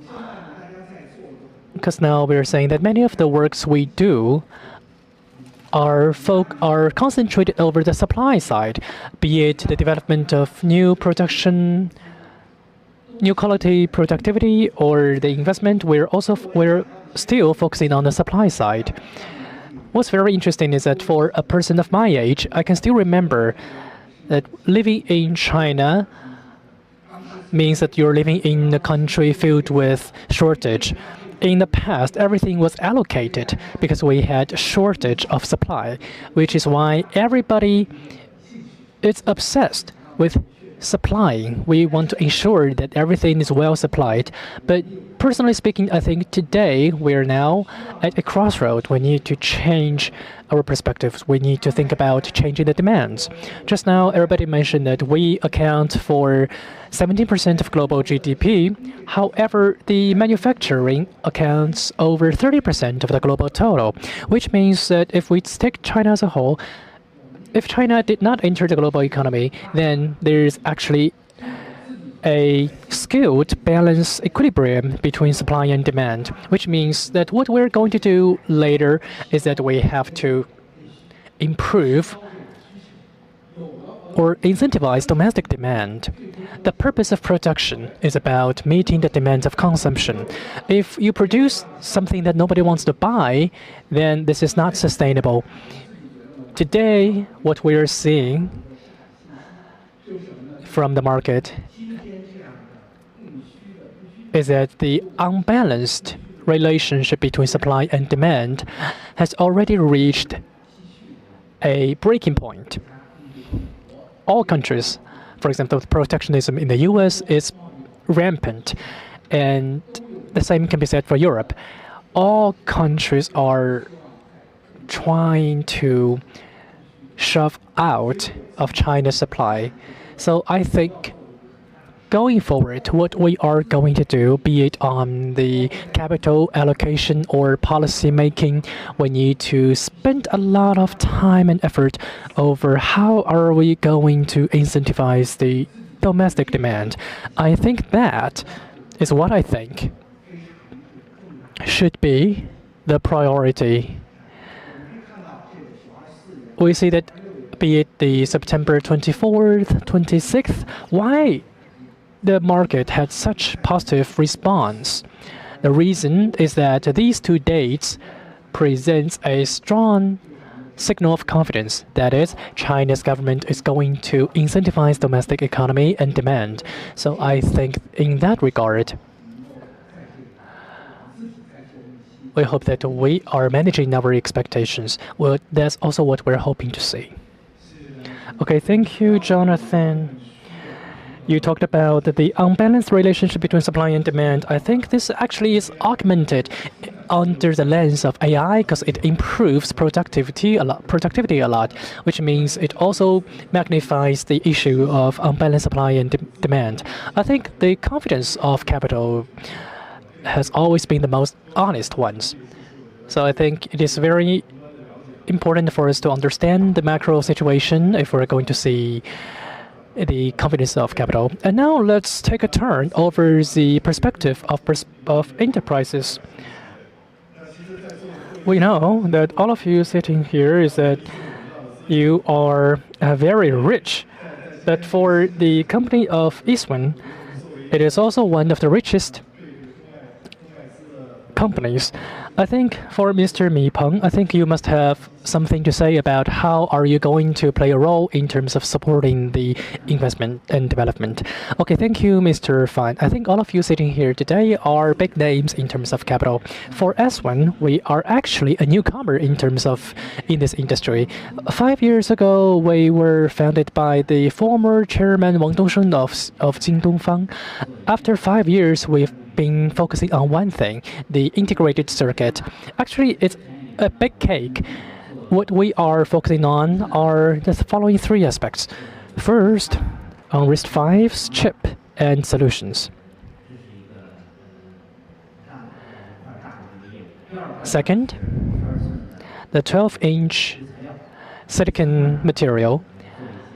Third, the development of bio supply chain. The first two are our priorities. We're about 5 years old. We benefited a lot from the capital industry. Our two business modules, the capital we raised from the primary market exceeded 20 billion yuan, which was a huge boost to our development. I'd like to take this opportunity to talk about two things. What are the expectations of industry to the capital world? First, we see there are many big names from the capital world. You talked a lot about patient capital. This is a keyword of today's conference, but I'd like to bring it up again. We can see from last year to date, on the national level, they are calling for patients capital, and many investment institutions have set up many long-term funds that can go over 10 years and beyond to support the growth of patients' capital. From the eyes of enterprises, we can feel that from last year to date, especially in recent 2 years, we can feel that several rounds of cold gushes. Much like there's a difference between the degree in the weather forecast and the degree felt by your body. You can see the development of technological industries cannot be done overnight. It requires time and accumulation, which means in this process, the support of capital is of utmost importance.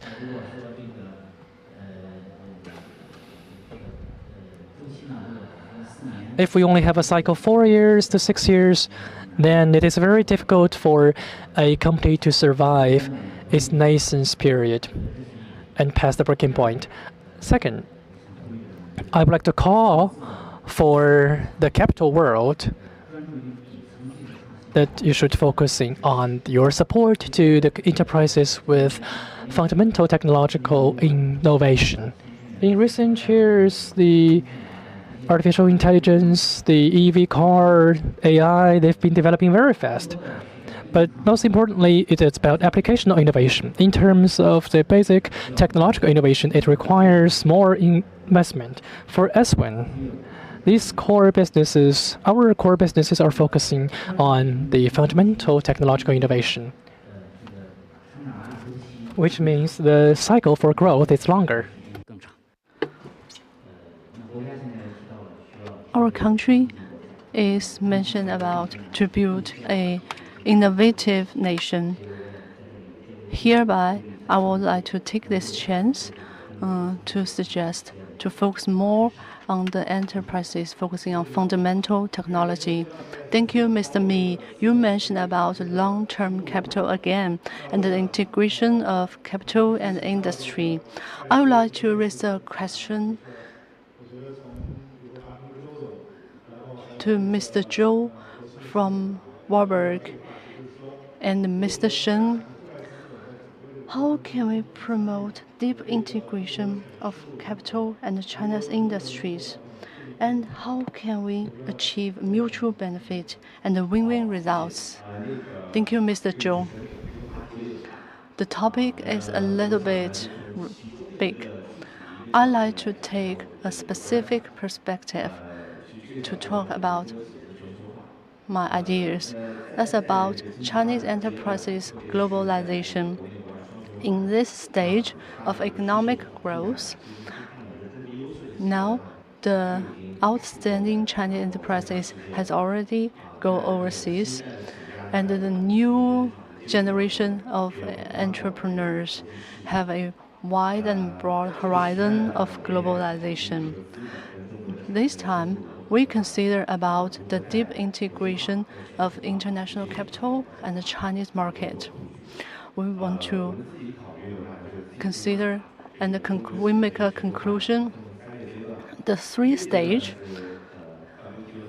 first stage is about WTO stage, the export-oriented stage, and the second stage is about internet stage.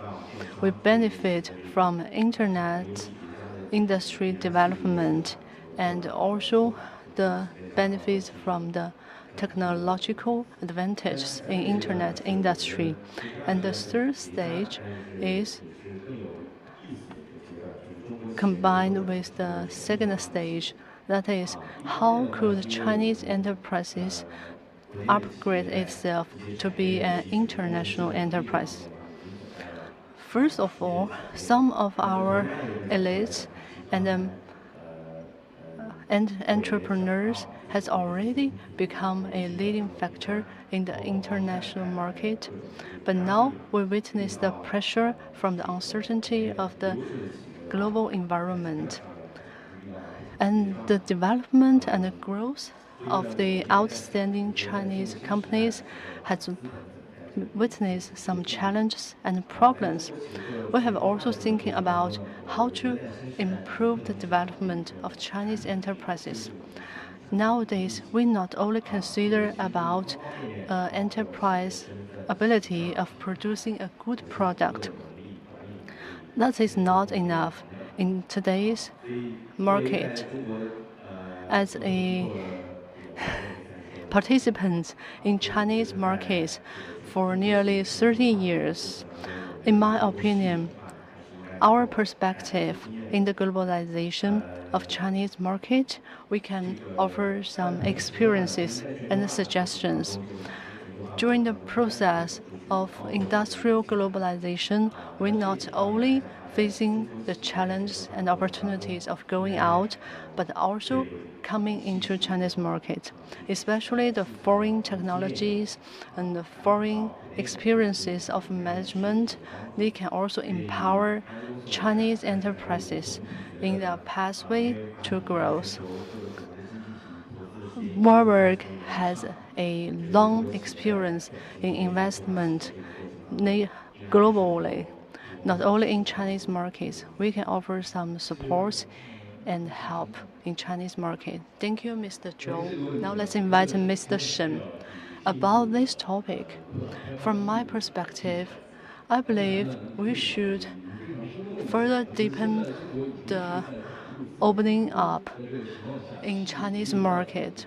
And Mr. Zhou has just mentioned the necessity of attracting foreign capitals. In 2024, we cancelled totally the limits of FDI, and in areas of financing and healthcare, the opening up pathway has also been improved. The pilot scale of FDI in many areas has also been underway. The organizer of this year's forum, Beijing Financial Street, is also aiming at to construct a pilot point of financial opening up in Beijing and also in the country. And secondly, the M&A is also an important way to optimize the investment chain. In the market of investment, the M&A opportunities are massive. This year, the Regulatory Commission published many new principles and policies in order to support M&A in Chinese market. Chinese M&A funds in fundraising, this proportion is comparatively low currently. And in investment area, the foreign institutions have many experiences and have experienced team. And about empowerment the value of enterprises and help the upgrade of industrial upgrading. The international institutions can help Chinese enterprises to meet the needs of globalization.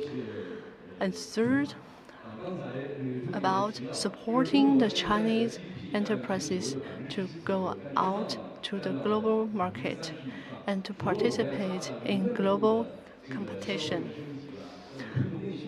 Not only to improve the domestic market, to go out and take part in the international market competition is also a choice. And in this area, the foreign investments and the foreign capital is also a key factor. They have experience over the world and they can offer some experts and experiences about cooperation investment. Thank you, Mr. Shen. We have just talked about primary market and about foreign capital and domestic metal. Now I would like to come back to the secondary market. Mr. Fang, in the next 3 to 5 years, what opportunity can foreign investments find in Chinese market and how could foreign capital help domestic enterprises? In the next 3 to 5 years, it's transparent in primary market and secondary market. As we have just mentioned in the previous discussion, the continuously development of Chinese markets will attract the investors and the entrepreneurs from the whole world to share the development opportunities in this international and open platform. The race about development I have been mentioned for many years is about the technology take leading role and the financing is a key drive factor. And considering the change of population and about wealth management, the industry opportunities has emerged in Chinese market, and some financial related opportunities will also bring us service opportunities and demands. And about challenges in Chinese market, many guests have listed the challenges. And I want to raise a new perspective, maybe from the global financial institution, as we put our place into the economic and political situation, how we tell the Chinese story to the global investors and how they understand the Chinese development pathway and embrace the opportunities in Chinese market. And in other aspects, we should be tolerant to the mistakes and be there to trying in the Chinese market.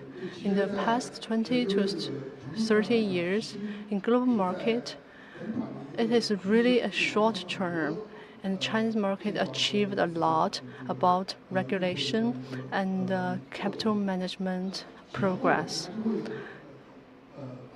More or less, we will meet some problems or challenges. Both the policymakers and the investors. In my opinion, the global investors and the institutions should do. One of the important methods is to consistently enhance international and domestic cooperation and communication. Such as today's forum, Financial Street Forum, is a good platform to exchange. And there are several platforms in domestic market. I would like to see more platforms to UBS. My demand to the team is to make the investors and to understand UBS team. At least if they cannot understand our work, this is not only related to the market or other factors. It's our own responsibility to tell the story of UBS, to make the investors to understand we should be responsible for communication and introduction. And also, we take the same perspective for policies. If we focused on long-term investors, and we need long-term capital, and which is the most important factor to explain and to communicate to make them understand our pathway. Thank you, Mr. Fang. Firstly, the orientation of capital movements is to be greener, healthier, and richer. And you mentioned about the policies in capital investment. I also want to raise the question to the primary market participants. As a famous international institution, Chinese policies and macroeconomic environment are changing steadily. I witness your smile. I would like to share about an example about I recently talk about the commission. I would like to hear about Mr. Zhou, about how we're facing the complicated macro environment in Chinese market. How can we tell the story successfully, and also about your experience about going abroad. Thank you. Thank you, Mr. Fan. Actually, currently, in foreign institutions and investors is not an easy task now. We should face realities in both sides. What is more, in Bain and Warburg institutions in Chinese market for more than 30 years, they understand Chinese markets very well. To us, it is a high task, a difficult task for us in our work. About primary market, our biggest disadvantage is the lack of liquidity. In all kinds of investments, I believe we should make a discussion about 3 to 5 years. In about 5 to 10 years. If you're going to make a judgment over the next 5 to 10 years, that if there are too many factors or too many fluctuations, then the less likely you're going to reach your target. In the past few years, we can see the total market environment and the policy has changed a lot, which is why we've been thinking that what kind of stability that can we expect and what are the things that's going to change. Even if something is going to change, it's going to be in effect for just a short term. But even if there are any short-term fluctuations in terms of policy, some things are going to remain stable. So those are the perspectives that I'm going to share. I'll give you some examples. In the past years, what we've been focusing on. The first, it's just now Mr. Fan mentioned, it is about asset management. I'd like to take this industry as an example, explaining my overall guiding principle. What's very certain is that it will remain unchanged regardless of the policy changes. First, the high deposit rate. For example, the newly added deposit in 2023 is the same as the deposit combined from 2009 to 2019. And third is the administration of shadow banking, which means that the capital of deposits will migrate towards more matured and more managed financial products, which means that for domestic asset management industry, it was going to be the largest beneficiary of the overall trend. Even though in recent years we see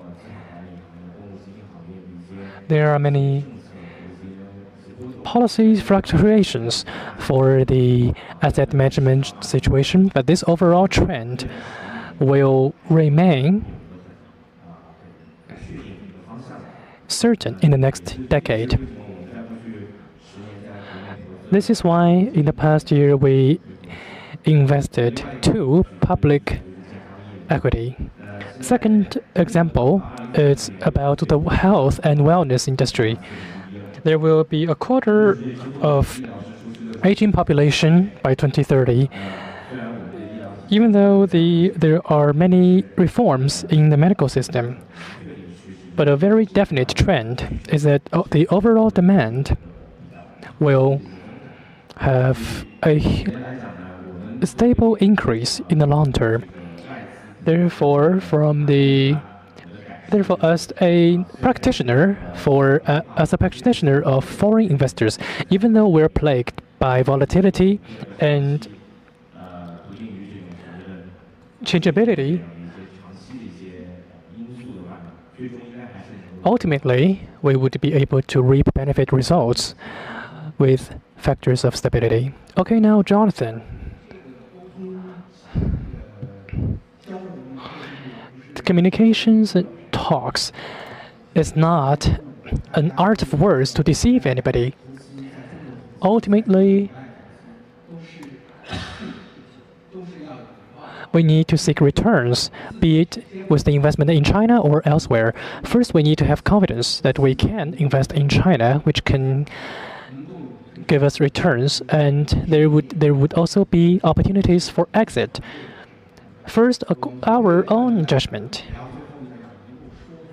which means that our judgment should be able to persuade or win over our other colleagues to agree with our viewpoint. And how do we do that? The first, we present with the statistics, which it is not that I'm just making my argument out of thin air.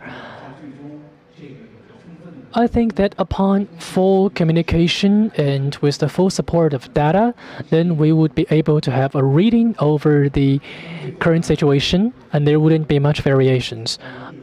Of course, we need to also substantiate our claim with performance. We're not just substantiating our argument based on our past and to share with our experience. We should be able to enunciate them with our colleagues. I think there's one thing that needs to be instantiated. In the past few years and looking forward into the future, regardless, there are many minute changes. However, in terms of the growth trajectory, it is going to plateau. Because we know we have such a large amount of base, it is impossible for us to maintain that growth trajectory we had in the past. Personally, I would say that be it with the China's experience or other countries' experience, if we're going to make a judgment over future investment opportunities, there's one thing that's very important, that its growth should not be the only source for the return of investment. For us, we think that in China, in the past, we've had fast growth, so everybody's thinking that it's looking at the growth numbers. But there's one thing that's very interesting from my personal perspective, that is the growth of GDP ultimately would, when the growth of GDP turns into the growth of interest of the corporates in the past, the efficiency of such transformation is very low. In the past, we would see a lot of increase in terms of profits. We see increase in terms of revenue, but we don't see increase in the profits. This could be attributed to fierce competition. In the past 2 decades, we did a lot of investment in Japan. We did not see any growth in Japan. A 1% growth of GDP is already a good number, which makes everybody happy. In the overall stagnation background, would we be able to reap good return on investment? We say the answer is yes. Where does that come from? The improvement of efficiency and improvement of operation. I think that this would also be duplicated in China. There would be many opportunities for that.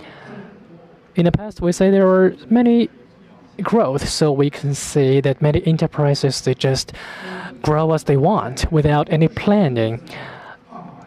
In the future, when under the background of slowed growth of revenue, they have to think about the question of how they could get better profits over the growth rate of their revenues. This is an important topic for us as institutions. We spent a lot of time and energy to incubate our capabilities in improving the profits. So I share these thoughts with everybody. I think you would resonate with me because there would be different opportunities, investment opportunities in different market situations. The key lies in how do you incubate your internal capability for you to grasp the opportunity from the markets. We say that we should not cut our feet just to fit the shoes, but we have to think about the opportunities we see should commensurate with our capability, and that is very important.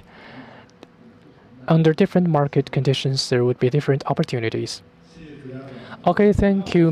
Thank you. I think your concept applies both on the macro and micro level. In terms of a micro level, we need to see the increase of profits.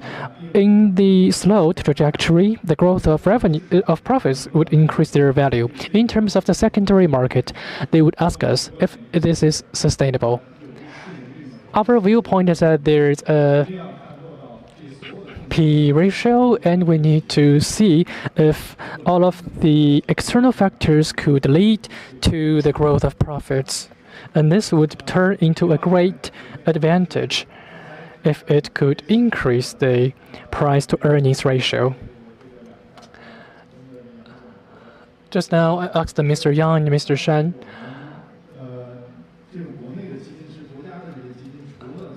For domestic funds, in addition to the market investment return, there are also many other responsibilities.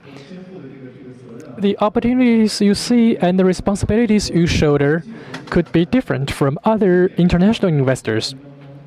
Could you please expand on this point?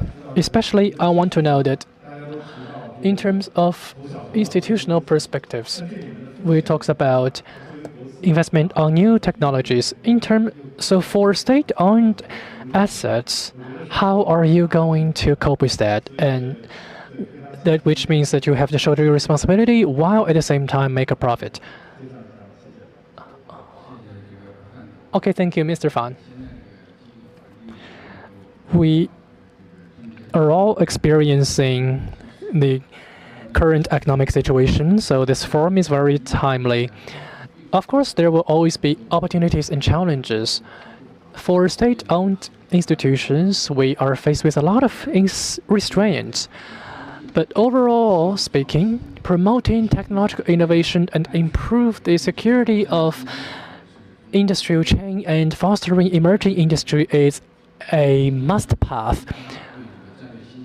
For CCT fund, we're now doing some layouts over future industries, and we will support these companies to improve their core competitiveness and playing roles in the following aspect. The first, that is, practice the corporate social responsibility. This is bestowed upon us for serving as essential enterprises. Now we're transforming from a high-speed growth rate to a high-quality growth rate. Innovative, coordinated, green, open, and shared development has become a new philosophy for development, and this has become a consensus worldwide. CCT Fund focuses on investment, layout, green, and low carbon. This has been incorporated into the long-term development strategy of our company. And these are our priorities. From focusing on new energy, we have the total investment scale of over 10 billion, and the green investment is our way of realizing social responsibility. Second, continuously promote technological innovation. CCT will continue to play our leading role and focus on the investment of low carbon and green development focuses on the new material, high-end technology, and other strategic emerging industry. Fully give full play to the role of funds to the early projects and explore forward-looking projects. Yes, we talked about the investment at the early stage. This is indeed a challenge for a fund of our size, which means that we are going to make some exploration and attempts. We will be focusing on the upstream and downstream of industrial chain, expand the ecosystem, and support the enterprises with their endeavor in terms of innovation, as well as the empowerment of funds, as well as the transformation of applications. Third, international cooperation, which is very important. This forum has invited many expert institutions from foreign institutions.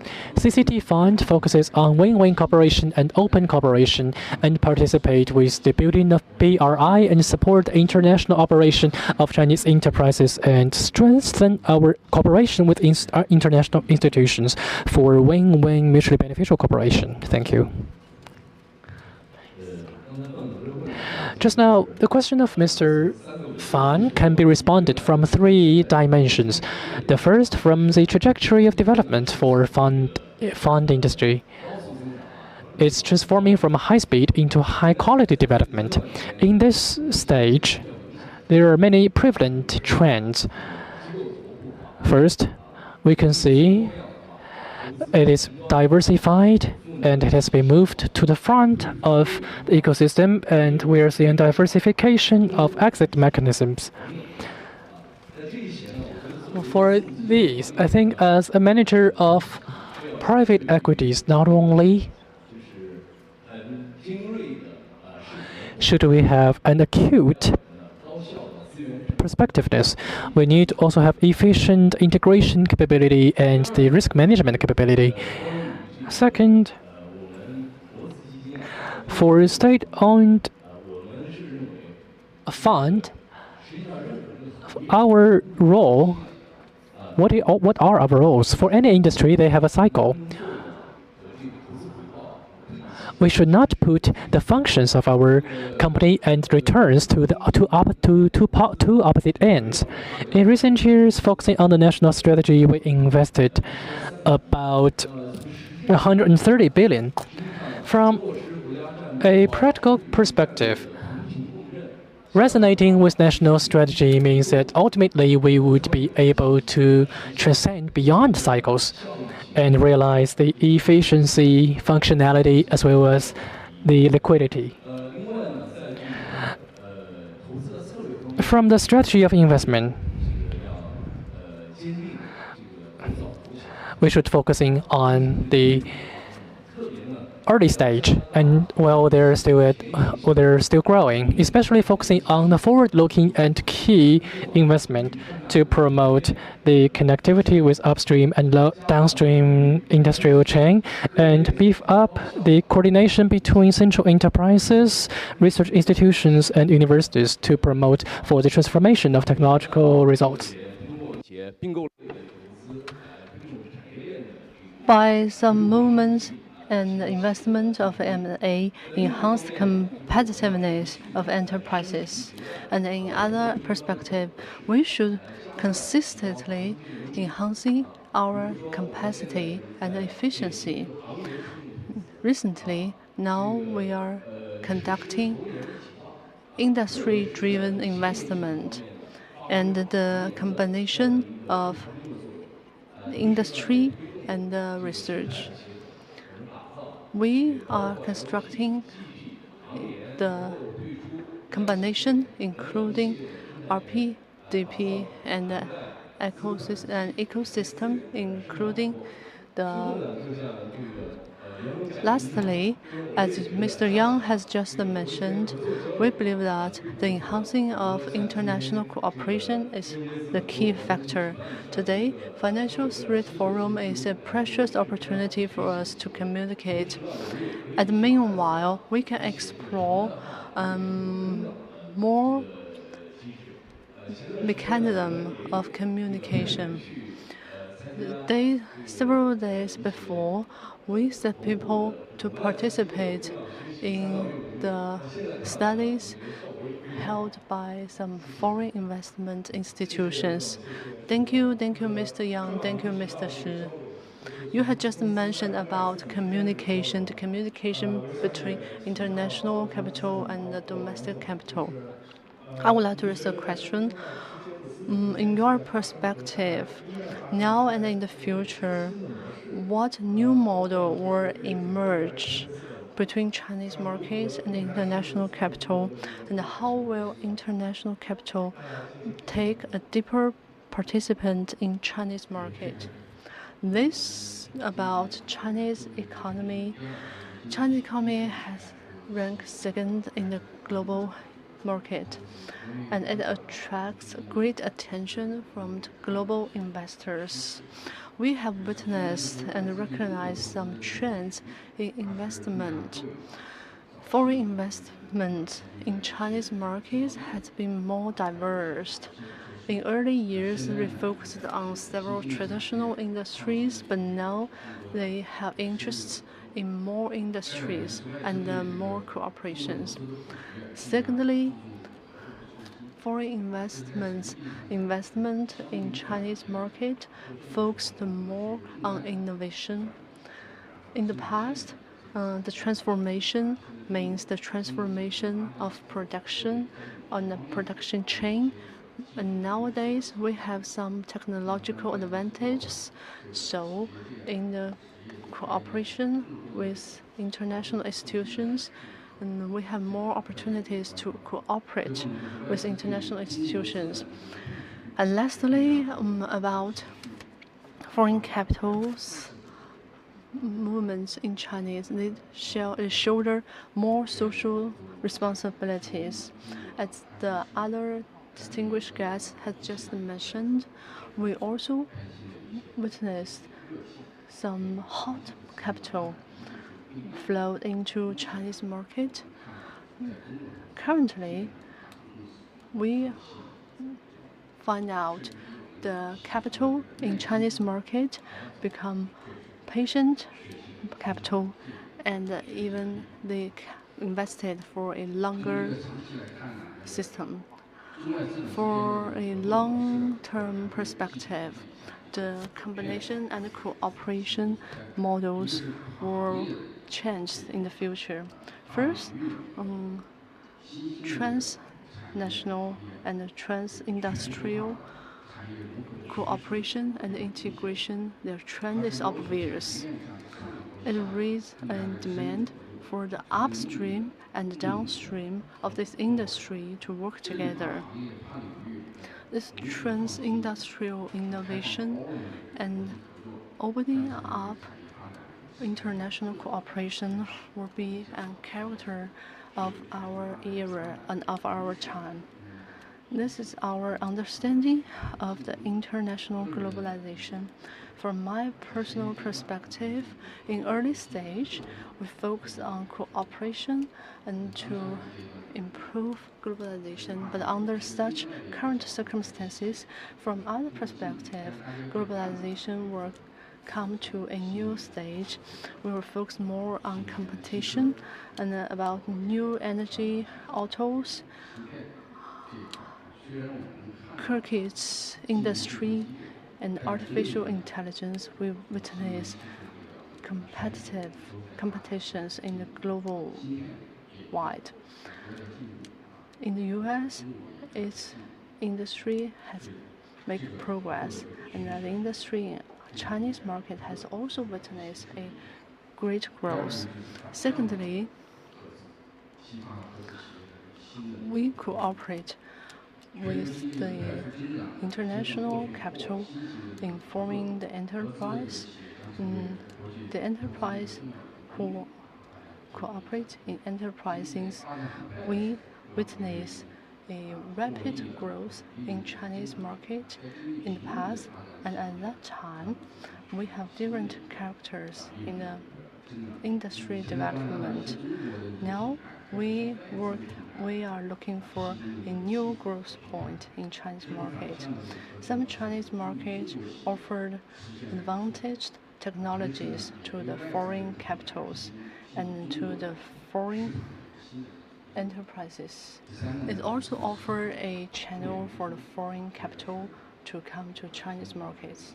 And thirdly, the communication of and transnational cooperation of Chinese capital market and international capital market.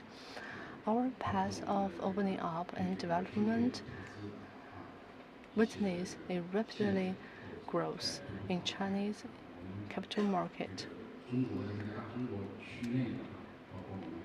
In China area and also including Hong Kong SAR and in London Stock Exchange, we have cooperation now.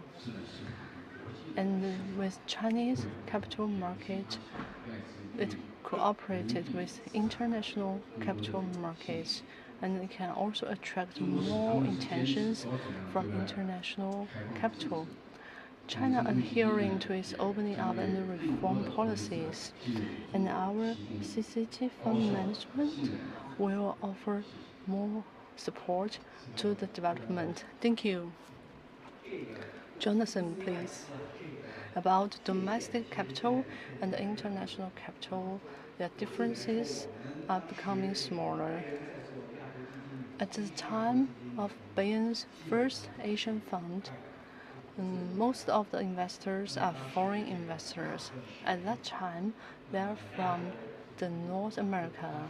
Just several of them are from Asia. There are also some of them are from European countries. But nowadays, the investors in our fund are from China, and they invested in our funds. Nowadays, Asia, and especially investors in Asian market, took the biggest part in our funds. From the perspective of the investors, and about, for example, US dollar funds, the differences between domestic capital and the international capital is much smaller than before. And about ourselves and the personal perspective about investment strategy, talk about the strategies, I find two interesting points. First, we have just mentioned our country has published many policies. Foreign capital can enter some industries, and some industries it cannot enter. We also still have some limits for the foreign capital, but we are easing many limits of the entry for foreign capitals. Nowadays, many Chinese institutions going out to invest in the global market. And the second interesting point is about management and the management people of his understanding of risks, especially to explaining and communicating the risks to the fund's investors. From my perspective, I believe people will think they are familiar things with less risks. There are strange things with more risks. Currently, we are from the perspective from fund management team. We paid great attention and many efforts to realize domesticalization. We hire domestic team and we hire Japanese team in Japan market. We hire Indian market in India market. In the time of risking assessment, the investors, from my perspective, as an institution, as a single institution, when we conduct investment in the markets, now China also has many institutions. China has many foreign capitals. Its capitals in foreign markets, its management is also a key factor. From my perspective, I hope in the future in the investment area, what our favors about investment and our understanding of risks, we can reach more agreements. The personal perspective, such as the perspective from Bayern, will not be the perspective from Warburg. But I hope in the future we can meet more agreements about our favors. Thank you, thank you. From my perspective, I want to leave 3 to 5 minutes to Mr. Mi to talk about the ideas from the perspective of an entrepreneur about the integration of industry and enterprises. Thank you. Capital and industry integration, I have 2 ideas. First, we experienced financing from the market. In our management, our stockholders integrated with us and they contribute to our development and they combined us with the customers. Capital and the whole industrial chain's integration is also important. I want to raise an example. Risk fund is a CPU standard level. More than 95% construction is based on those computing structure, and it brings a problem. Those 2 computing structure should be authorized by foreign institutions before we can use it. And those structures was developed several tens of years before. For example, ChatGPT-3, not ChatGPT-4, the practice of ChatGPT-3, the consumption of water is really a large volume, and also the cost of electricity. At a conclusion, those 2 structures are facing severe problems. Now, the 3rd generation of computing structure received attractions of the whole industry. RISC-V is an open and unauthorized structure. It is new. We don't need it doesn't carry historical problems. It will have more benefits compared with the previous 2 structures. And these major tasks cannot be fulfilled by one enterprise. We have made an attempt in 2023. We jointly cooperated with the partners in our industry, including our X-Wing computing and other enterprises in the industry, from DPU and including some management software system. Tens of enterprises, we formed a RISC-V digital infrastructure group. Our alliance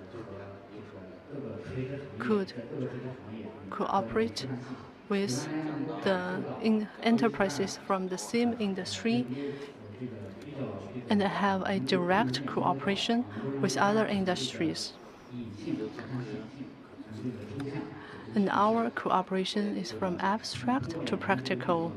For 2 years, currently, 参与其实也能够为资本方带来一些观察、甄选这个优秀创新企业的这么一个机会。所以说，这是我对这个资本和产业链紧密结合的一个感触吧。啊，谢谢。谢谢米总啊，这个非常经典的这个实例。